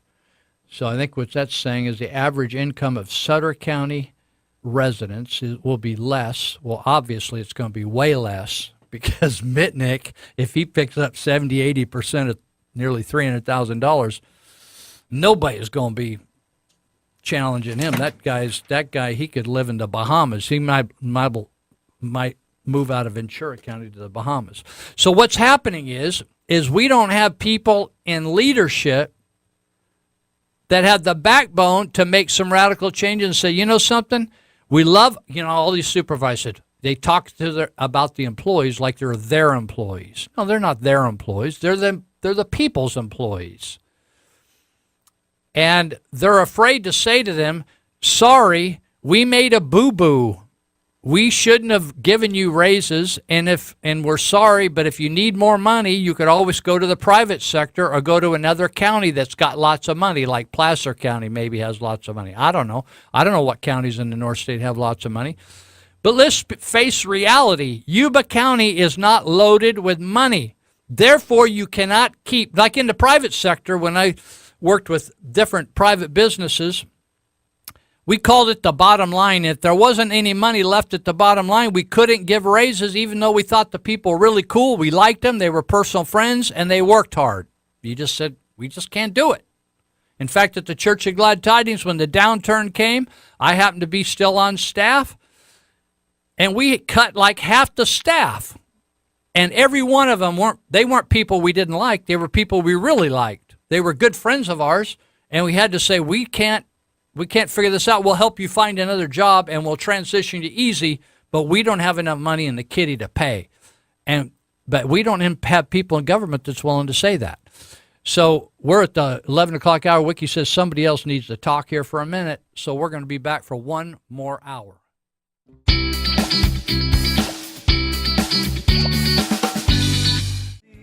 All right, this is Lou Benninger. You're listening to Live with Lou. We're at the Patriot out here on Mount Huth. We hardly can breathe up here. It's so high. We need a little oxygen. Well, we got one more hour to go, and then some sports guys are going to talk for a couple hours. So they're good. So if you like sports, hang around and listen to them. We're talking about taxes, and I've been playing a lot of tax songs because we're getting, over the next few months until November, we're going to get blitzed by the government using our tax money to try to convince us that the only way out of our predicament is to take more money from the populace. That'd be you and me, citizens. And that they just working their fingers to the bone and people need more money, and they can't give them more money. So that's hard for me because when you look at transparentcalifornia.com, the other day I looked up, I forgot, I had a brain freeze, and I went to transformedcalifornia.com, and it was a transsexual site. I thought, how did they do this? I had a brain freeze, right? Transformed, transparent, and trans something. I got over in the wrong lane on trans.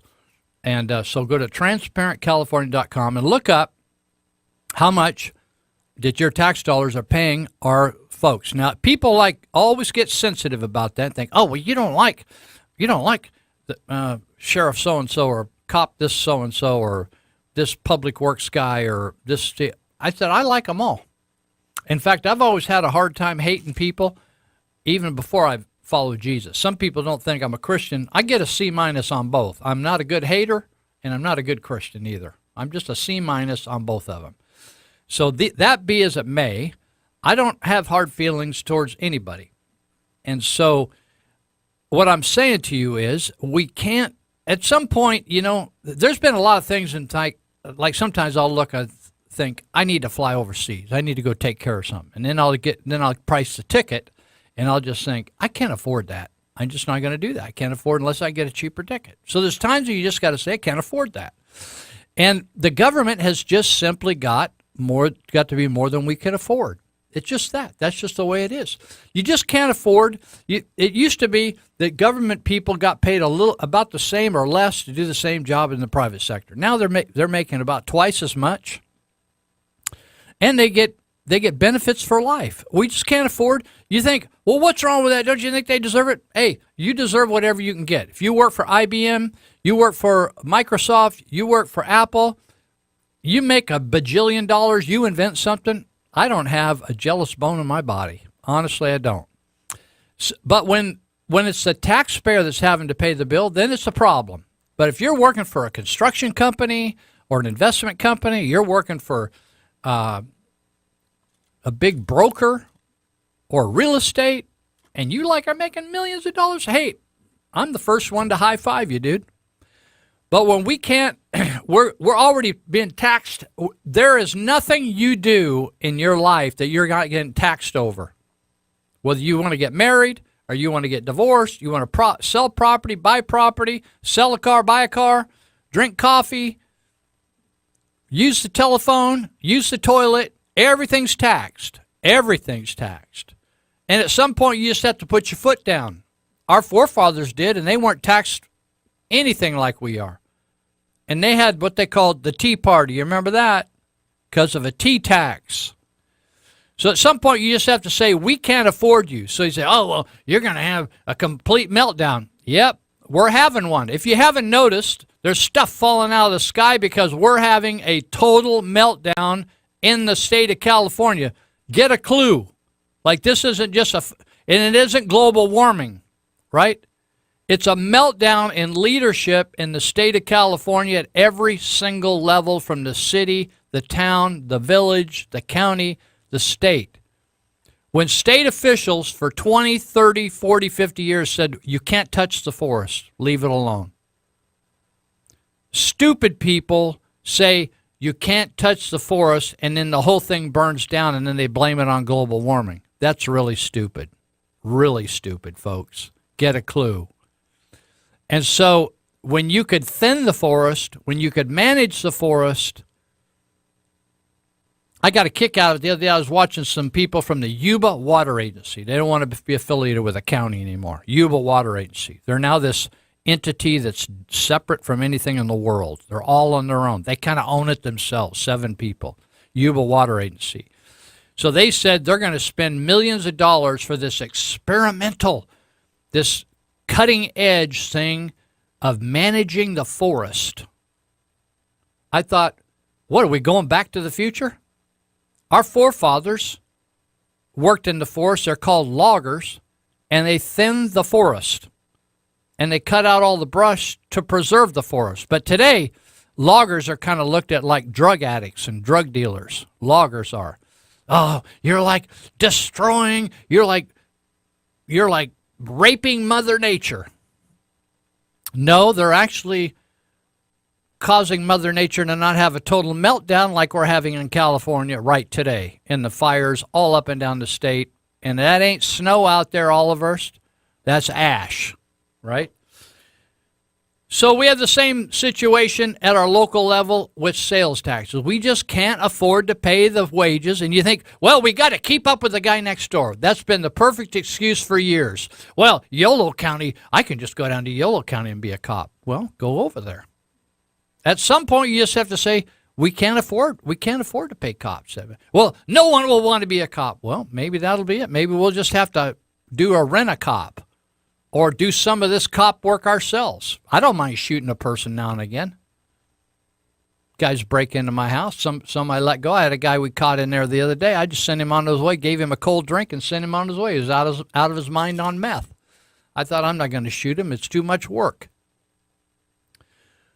So maybe we'll have to go to a rent-a-cop. Maybe we'll have to go to a lot of things. Maybe we'll have to subcontract out the Public Works Department and get rid of the Welfare Department and get rid of the Health Department. I don't know what we're going to do, but I didn't get us into this mess. I didn't get to vote for salaries. I never got a chance to vote to double the salaries of the supervisors and give them retirement to $80,000 a year. I didn't get to vote on it. Nobody asked my opinion. Nobody even called me up and said, Lou, what do you think? Nobody called me up like the person the other day who said, God woke me up in the middle of the night and said we need to do a write-in campaign for John Missler. If John Nicoletti would have called me up and said, God told me that we need to double my salary, I'd have said, well, John, why are you asking me? If God told you that, I'm not going to argue with God over the thing if he's going to cover your salary. But now all of a sudden, we're all in a pickle. They made all the decisions all these years. They gave retroactive raises to all employees. That's 1,000 employees, folks, all the way back to the early 2000s. I mean, they made that decision in the early 2000s in Yuba County and made it retroactive to people when they started working in the 1970s. That really bumped the expense up, folks. That nobody asked the population, nobody asked the citizens about that.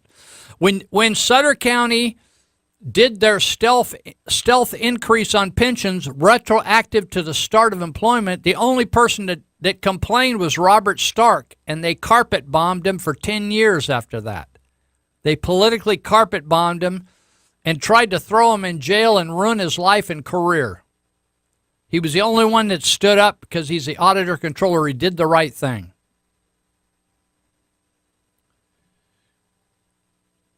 So all of a sudden, the cities, like the city of Marysville, did not ask my opinion, even though I've lived here for many, many years, whether or not they should spend millions of dollars on 5 vacant acres of property along Ellis Lake that now costs us $17 million for 5 acres. They did not ask my opinion or anybody else in the city of Marysville. They went out and spent that money, and then they blame it on us and tell us if we don't give more money, we can't have police and fire. It's always police and fire. Why don't they say, listen, unless you give us 1% more, we can't pay out this money in welfare?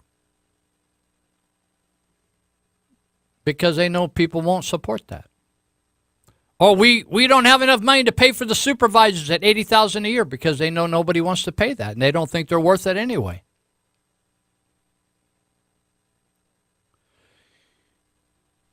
So I wrote an article. You can look at it at territorialdispatch.biz, B-I-Z.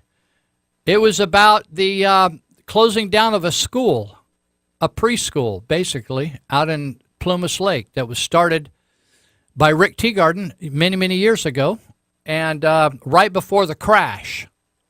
And Plumas Lake was booming, and all these families were moving in. They didn't have any place to get their child care, and Rick thought, oh, we'll create a child care operation, and it'll pay for itself. It didn't. It never did.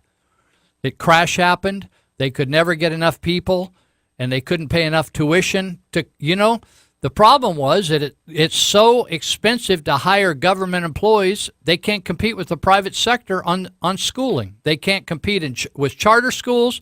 They can't compete with private schools.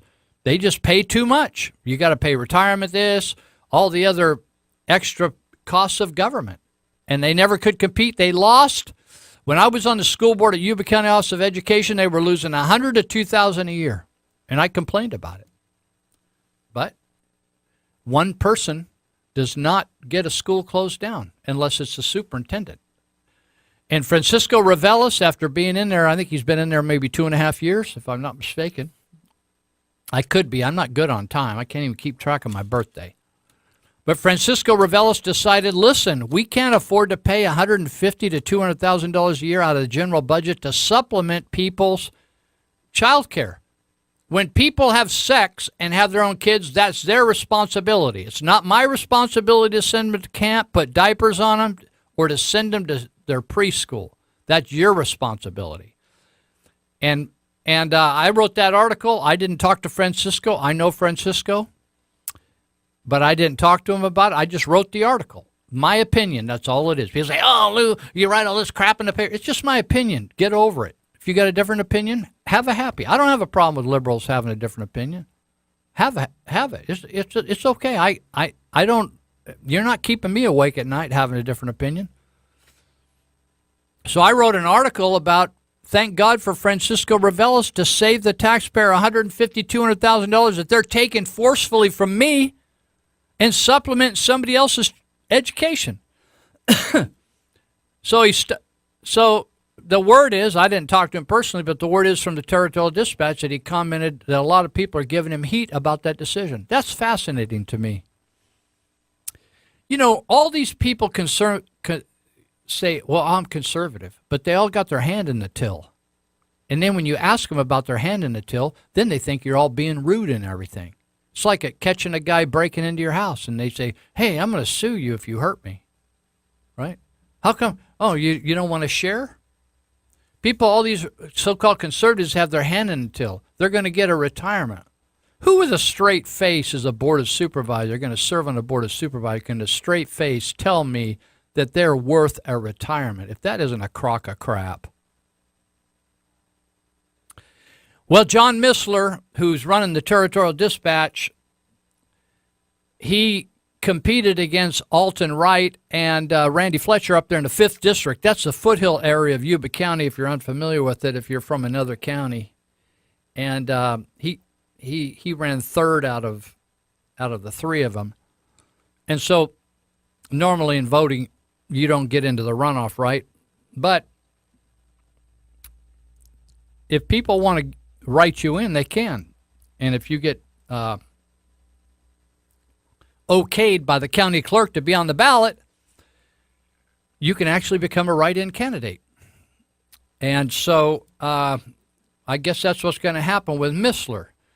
So why should that happen, do you think?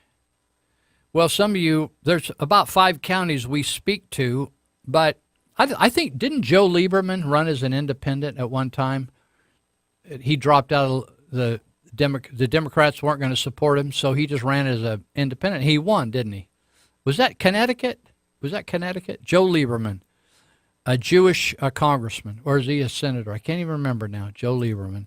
Anyway, Joe ran as an independent. So John Missler, John was kind of done with it since he didn't get into the general election, but people have said, listen, we're going to write him in and we think we can win. I thought they asked me, I mentioned earlier, the gal said God told her to do it. I said, well, God told you to do it. I'm not going to interfere with it. I don't want to get on sideways with God or anything like. But I said, I'll tell you what, on a practical level, you got a big hill to climb there, girl. So we'll see whether people got the beef. But I got to thinking about it, and here's what the issue is. Randy Fletcher, who's the current supervisor, I served with Randy on the Yuba County Board of Education or Office of Education. He served there for, a couple of years, and then he moved on to supervisor. And I like Randy, but just because I like somebody doesn't mean I always agree with them, and I can still like him. So I don't agree with his positions, and sometimes, and we need somebody to make some changes in how county government is run, and I think Missler could do that. And I don't know Alton Wright. A lot of people that don't want Randy Fletcher they're touting Alton Wright. Some were either or, Alton Wright or Missler. So one thing I know about, like Alton Wright has raised a lot of questions about this same tax, this same sales tax increase I'm talking about. He hasn't really come out against it, but he's raised questions about it. Missler is against it. And so it looks like the 5th District is going to get a chance to have 3 candidates to vote for instead of just 2. Some people didn't feel that, some people I don't think they went out and voted, and shame on you up in the 5th District. Maybe you wanted Missler. You thought, oh, this is not going to be any big deal. He's going to get second, so he'll be in the finals. So you didn't do anything. You didn't contribute any money. You didn't tell your friends about it. You didn't vote. So you think, oh, well, now I don't know who to vote for, right? So it looks like you're going to get a chance to have 3 people to vote for, which is very unusual, but that's legal. And Terry Hansen, who's the county clerk of Yuba County, has checked and said, hey, yes, we can do this.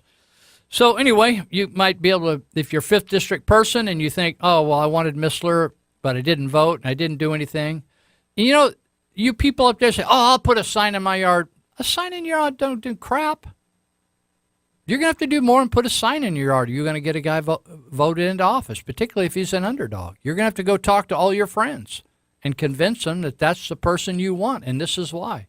Putting a sign in your yard doesn't do hardly anything. Posting something on Facebook. You guys think, oh, I did all that in a pack of chips. You didn't do jack. You know, this is a big deal. I told a lady, I said, you're up, you got a big old mountain to climb, honey. Even if God told you to do it. So anyway, this is the sneaky thing that I've found so fascinating. When you catch these politicians and you confront them with stuff like, how come you negotiated a deal where your chief executive of the county doesn't pay 1 nickel into their own retirement? How unrighteous is that? Is that righteous? Is that fair for the taxpayers of Sutter or Yuba County? That's what the word is, that some of these contracts that these people negotiate, they're so important and so invaluable. Like I remember saying, how come we're hiring a guy out of Ventura County that everybody was furious at on the city council and were so put out, they unanimously canned him, and we accept him? How does that work? Oh, well, you know, it was just slim pickings. Out of the group we looked at, that was the best we had. I thought, well, why don't we throw the whole group out and dip the net into the ocean again and see whether we get a better batch? Oh, no, we can't do that. Well, we know best. We're smart. You know, they're always smart until they run out of money. It's kind of like Margaret Thatcher used to say, socialists always are all hot and after it until they run out of other people's money, and then they think, oh, well, we don't have any toilet paper left on the shelves. Where do you get that toilet paper anyway? And where do those chickens come from? It's like crazy. Well, I wanted to,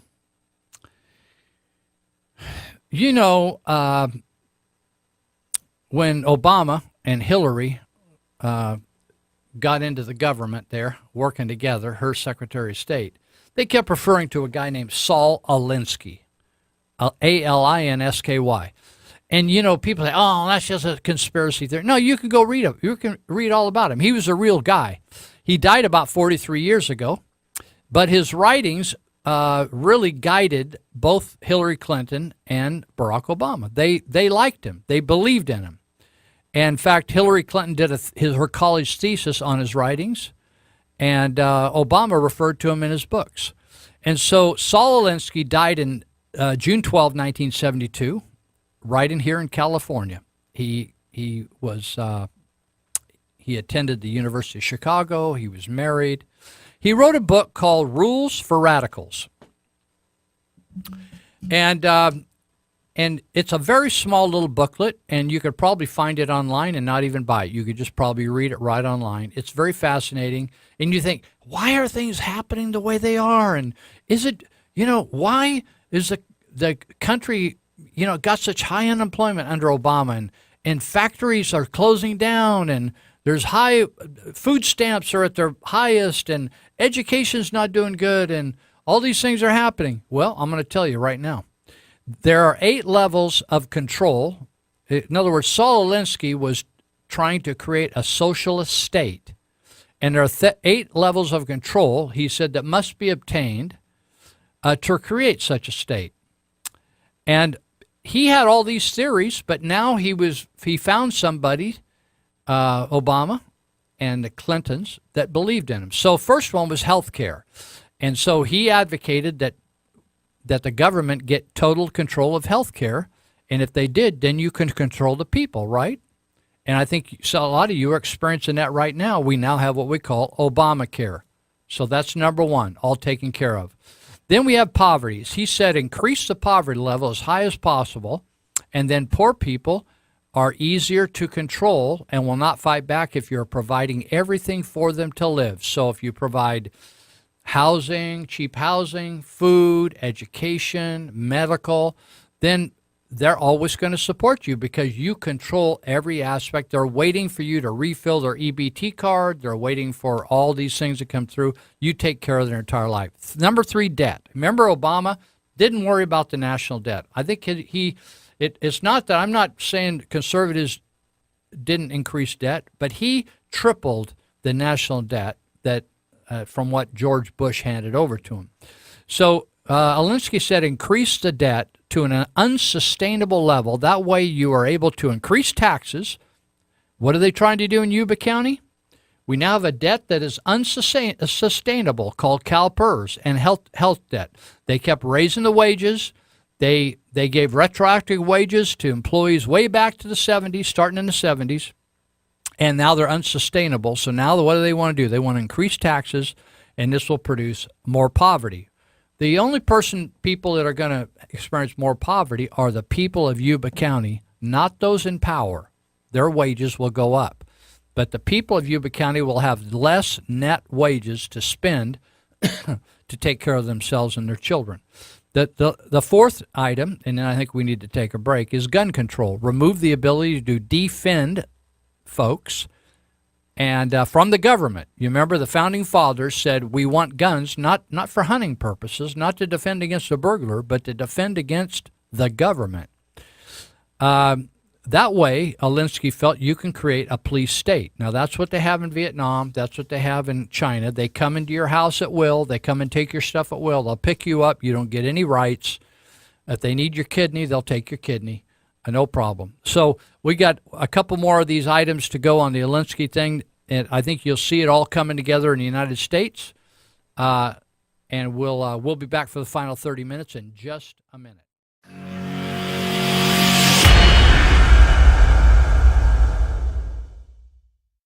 All right, welcome back. This is Lou Benninger, and you're listening to the last half hour of Live with Lou. We'll be finishing here at noon, and then we have a sports talk coming on where you could get it on. And I don't know, are we going to have an NFL this year? I guess we're going to have an NFL. It's going to be weird this year. It's going to be weird, I think. I'm feeling it. I'm feeling my bones. It's going to be controversial and weird. I get a kick out of it. It's always like Trump's attacking LeBron James. Trump's attacking. I thought, what about all these people attacking him all the time? I think they throw the first stone. Hey, I wanted to mention we're down in the countdown for August. There's a really cool event that's happened. This is the 27th year, and it's put on by a friend of mine. No government money. He funds it himself, Dennis Holbert, and he and I work together at Tri-County Juvenile Hall in Marysville. We do some not classes, but meetings over there on Sundays. In fact, for the guys that are listening, guys and gals over at the Juvenile Hall today, give you a shout out, and hope you pay attention to what we're telling you. You're going to crash in a big way down there at California Youth Authority. It's interesting. They know all the newest things. They said, Lou, it's not called California Youth Authority anymore. It's called Department of Justice, Juvenile Justice. So they know so much about all the wrong things. So anyway, Dennis puts on a big free concert, all-day free concert from 1 in the afternoon to 8 at night They give away all kinds of amazing stuff. They give away $1,000 grand prize cash drawing, gifts, vouchers, bikes, all kinds of stuff. They just toss stuff off the stage. It's an amazing thing. They got 6 bands. Rev City, they got all kinds of different types of music, gospel music. Rev City Blues Band, Surrender, Amy Ayers, Makira. In fact, Makira is Dennis's band, and they got a new, they just did a new album, and they're going to probably be giving away a bunch of CDs. They're a blues jazz band, Makira. And then the WD Gospel Singers, and then Lisa Daggs, Inspirational Country Entertainer of the Year. I don't know which year that was, but she's going to be there. So, fun day. And up there at Penn Valley, you know Penn Valley, it's on the way between Marysville and Grass Valley at the Western Gateway Park. Gates open at 12:30, noon 30. We were talking about the impact of Saul Alinsky and think, oh, how come the country's the way it is? Well, the reason it's the way it is people have an idea of how they want it to be, and they're pushing it that direction. So I was talking about the 8 levels or 8 rules to convert a nation into a socialist country. And so I mentioned just a quick review. Number 1 is to get control of the health care. That's done. Number 2 is to create as much poverty as you can and put people where they're dependent on the government for every move they make. They get food cards. They get help with their rent. They get help with their medical. They get help with utilities, transportation, bus passes. And pretty soon they just say, hey, the government takes care of me. So I can't imagine. I remember when I went to Russia right after the fall of communism, and the Russians who had been raised under this type of socialist empire had no idea how to take care of themselves. They just thought, they'd never seen anything other than getting a check in the mail every month and having the government take care of it, even though they didn't have very much. That was all they knew, and they couldn't imagine another type of life because they had a news media that just said this is as good as it gets. They didn't know anything about the U.S. So number 3 is debt. Increase the debt to an unsustainable level. That's exactly what we have in Yuba and Sutter County. 4th, gun control. They want a police state, so they don't want anybody to have a gun except the government. Number 5 is welfare. Take control of every aspect of people's lives, their food, their housing, their income, everything. Their kids, everything. Provide welfare. Number 6, education. Take control of what people read and listen to.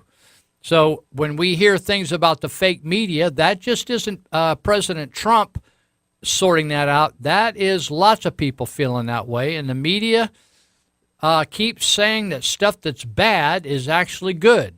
And stuff that's good, like low, almost full employment, the liberals are saying that's bad. We don't want full employment.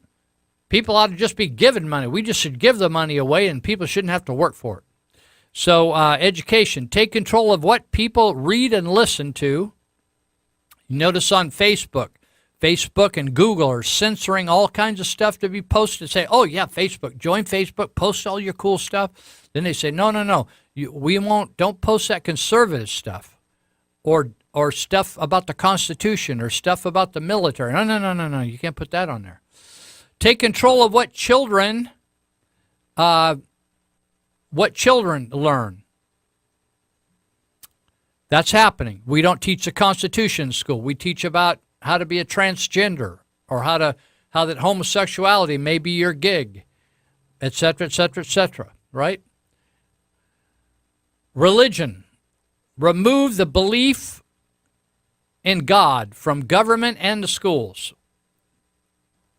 So often, kid will take his Bible to school or share a story. They say, this is story tell time. What happened this weekend? Some kid will start sharing about how he went to some camp and met Jesus. Oh, no, you can't talk about that. You can't tell that story here.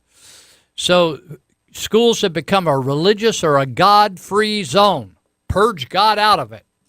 You say something about God in college, they'll just mock you, shame you, talk about you're such an idiot, that if you were really smart, you'd believe that we came from apes. I've never in my life, in talking at juvenile hall, when I asked them, I asked them two things. Do you believe when President Clinton, they didn't even know who he was, but I said, if the President of the United States said when he smoked marijuana he didn't inhale, will you think he is telling a lie? 100% of them say, yeah, he's a liar. And then when you ask them, do you believe that you came from an ape or that God created you? Nobody's voting for apes. I haven't seen a big old rush to say, nope, I'm for the apes. I think I got a lot of ape in me. No, people are only stupid scientists believe that. Class warfare. Divide the people into the wealthy and the poor, or the blacks and the whites, so the Hispanics and the whites. Just make it all class warfare. This will cause more discontent and unrest, and it will be easier to take or tax the wealthy with the support of the poor. Does that sound familiar to you? You remember before Obama, that no one was saying that no one ever discriminated. People discriminate about everything. Old people are discriminated against. We discriminate against unborn people. We kill them, right? Like I told the kids in juvenile hall, I said, you won the lottery. They all look at me like, what lottery? I said, the birth lottery. You got born. 2 out of 10 of your generation got snuffed at birth. So you ought to celebrate that. You're looking for something to be happy about. Be happy about not getting aborted. And so class warfare. Before Obama came in, we were getting along fairly well. We were making progress. During his time, do you remember how many riots we had under Obama? Remember how many times he said the cops were stupid? Did that piss you off? I thought, what the world? He's telling, do you remember the beer summit? The beer summit. The cop did a righteous thing. A guy was breaking into his own house, but he was called, 911 was called because they thought somebody else was breaking into this house. So the cops responded, and the guy called them racist because they actually were trying to protect his house from a burglar. And it was the stupid owner that couldn't keep his keys straight so he could get in his own house. And you remember we had to have a beer summit over that. Remember, Obama was always criticizing the cops, right? That's dividing society and creating warfare. And so Saul Alinsky was merely taking the teaching of a guy named Vladimir Lenin. If you go to Moscow, Vladimir Lenin's still laying around up there in Moscow. They got a mausoleum, they call it, and you can go check him out. You can look through the glass and look at Vladimir Lenin if you're interested. Myself, I never took the time to look at Ho Chi Minh up there. Ho Chi Minh's laying around up there in Hanoi. I never went. I drove by. They said, you want to go see Ho Chi Minh? I said, no, I've seen enough of Ho Chi Minh. I said, I don't want to see no dead Ho Chi Minh. He's not there anyway. Vladimir Lenin, the whole bunch of them. Vladimir Lenin, his scheme for the world, to conquer the world, was to utilize these principles that I just read to you or described to you of Saul Alinsky. So hold that thought. It's not a happy picture. Now it's amazing that some of the wonderful things. I'm really into work, and I've always liked to have a job. I was working when I was a youngster because my family was a working family. Everybody was working. My stepbrother, stepsister, everybody's working. My uncles. I never heard of welfare. My dad lost two businesses. One he lost in a fire, and within 4 years he lost another one in the 55 flood. Total wipeout. Lost everything. Nobody asked for welfare. Nobody asked for a GoFundMe account. He just went to work somewhere else and started to rebuild. Everybody worked. We were painting fences, cutting lawns, doing something. And so when I got a job at 16 working in farm labor, I just thought it was the greatest thing in the world. Man, I got to drive tractors. I got to drive trucks. I got to drive forklifts. 16 years of age, I was making money. They said, you can work as many hours as you want and work as many days as you want. We're working 7 days a week. This is farm harvest. Just get it on. I thought, this is unbelievable. I loved it. And so it's it's cool to me when I see that the unemployment rate is down below 4%. That means people can go out and earn some money and take care of their children and pay their own rent. You know, people are not designed to mooch. And when people mooch and are always got their hand out, they have no sense of integrity and dignity and self-esteem. You know, it's always, I get a kick out of it. The school said, oh, we need to teach people about self-esteem. No. They earn self-esteem. You actually go out and do good things, and then you feel good about it. When you do good things and serve other people and help and work hard and be grateful, then you have a high level of self-esteem. You think, hey, I can do this, right? I can make this happen. So the cool thing is the number of unemployed people is dropping. And it's dropping among all groups. It's way down. I mean, again, for Hispanics, it's the lowest unemployment rate in the history of keeping records. It's amazing. It's like down to 4.5%. Asians, 3.1%. Blacks, 6.6%. Teenagers, 13.1%. You know, it'd be a lot lower for teenagers if we got rid of the minimum wage. They'd work for less because they don't know anything, right? When you're a teenager, you don't know jack, right? There's nothing wrong with that. Everybody starts not knowing at some place in life. You don't know how to tie your shoe. You don't know how to make it to the toilet, right? You don't know how to clean yourself. You don't know how to part your hair. You learn everything, right? There's nothing wrong with that as long as you're not still figuring it out at 45. So teenagers at some point don't know anything, but they're all interested in learning, and they want some cash in their pocket. So why don't we just take away the minimum wage and say teenagers can, you know what the government said, because they're controlled by, then they'll force teenagers to work for 75 cents an hour. No, they won't, because the teenagers say, hey, go fly a kite. I'm not going to work for 70. Teenagers are smarter than that. They'll say, I'm not going to work for 75, but I'll work for $5 an hour, right? Or $8 an hour, right? Doing that. I need to make some money. Like I've negotiated with kids before. They said, Lou, we want to cut your lawn. How much you want to do it for? $100. I said, I'll go fly a kite. I'm not going to pay you $100 to cut your doggone lawn. I'll pay you $5, $10. Take it or leave it. So anyway, in July, the nation's civilian, non-institutionalized, that's the people not in jail, right? Not incarcerated, consistent of all people age 16 or older. In other words, they're not in the military and they're not institutionalized. They're not in a mental institution or they're not in a jail. They reached 257, almost 258 million people. Of those, 162, almost 163 million people were working. That's good. That's a record, right? It's an amazing thing. And it's just 18 months after, remember, you can look it up on YouTube. Obama said, what do you think Trump's going to do? Wave a magic wand and bring manufacturing jobs back to the U.S.? Yeah, that's exactly what's happening.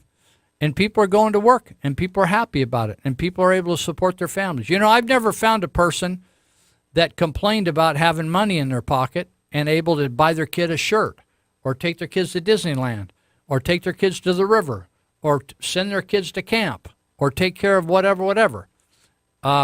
Parents are happy to be able to care for the kids. People are frustrated when they can't take care of their own bills and they got to rely on the government and go mooch. No guy, I can't speak for all the women, but I can since I'm a guy. And I've never been confused about that. I always had that straight away in my mind. I never thought of maybe in the 4th grade. I never had to go ask my teacher, do you think I'm a guy or a gal? I never wondered about that. Went to PE, I always knew where the gals were lining up, and I lined up at the other door. So anyway, we need to encourage people to do well and to go out and get jobs, because guys don't do well when they're always taking handouts. I don't care how much they're like, oh yeah, I'm going to be on food stamps, I want to be on handout. No, they all take more pride when they got a construction job. In fact, some of my friends just got on with the union, and they're working on some big construction jobs, and they are like happy as clams. Not so much because of the union. They're like to be working, and they're building stuff and creating stuff.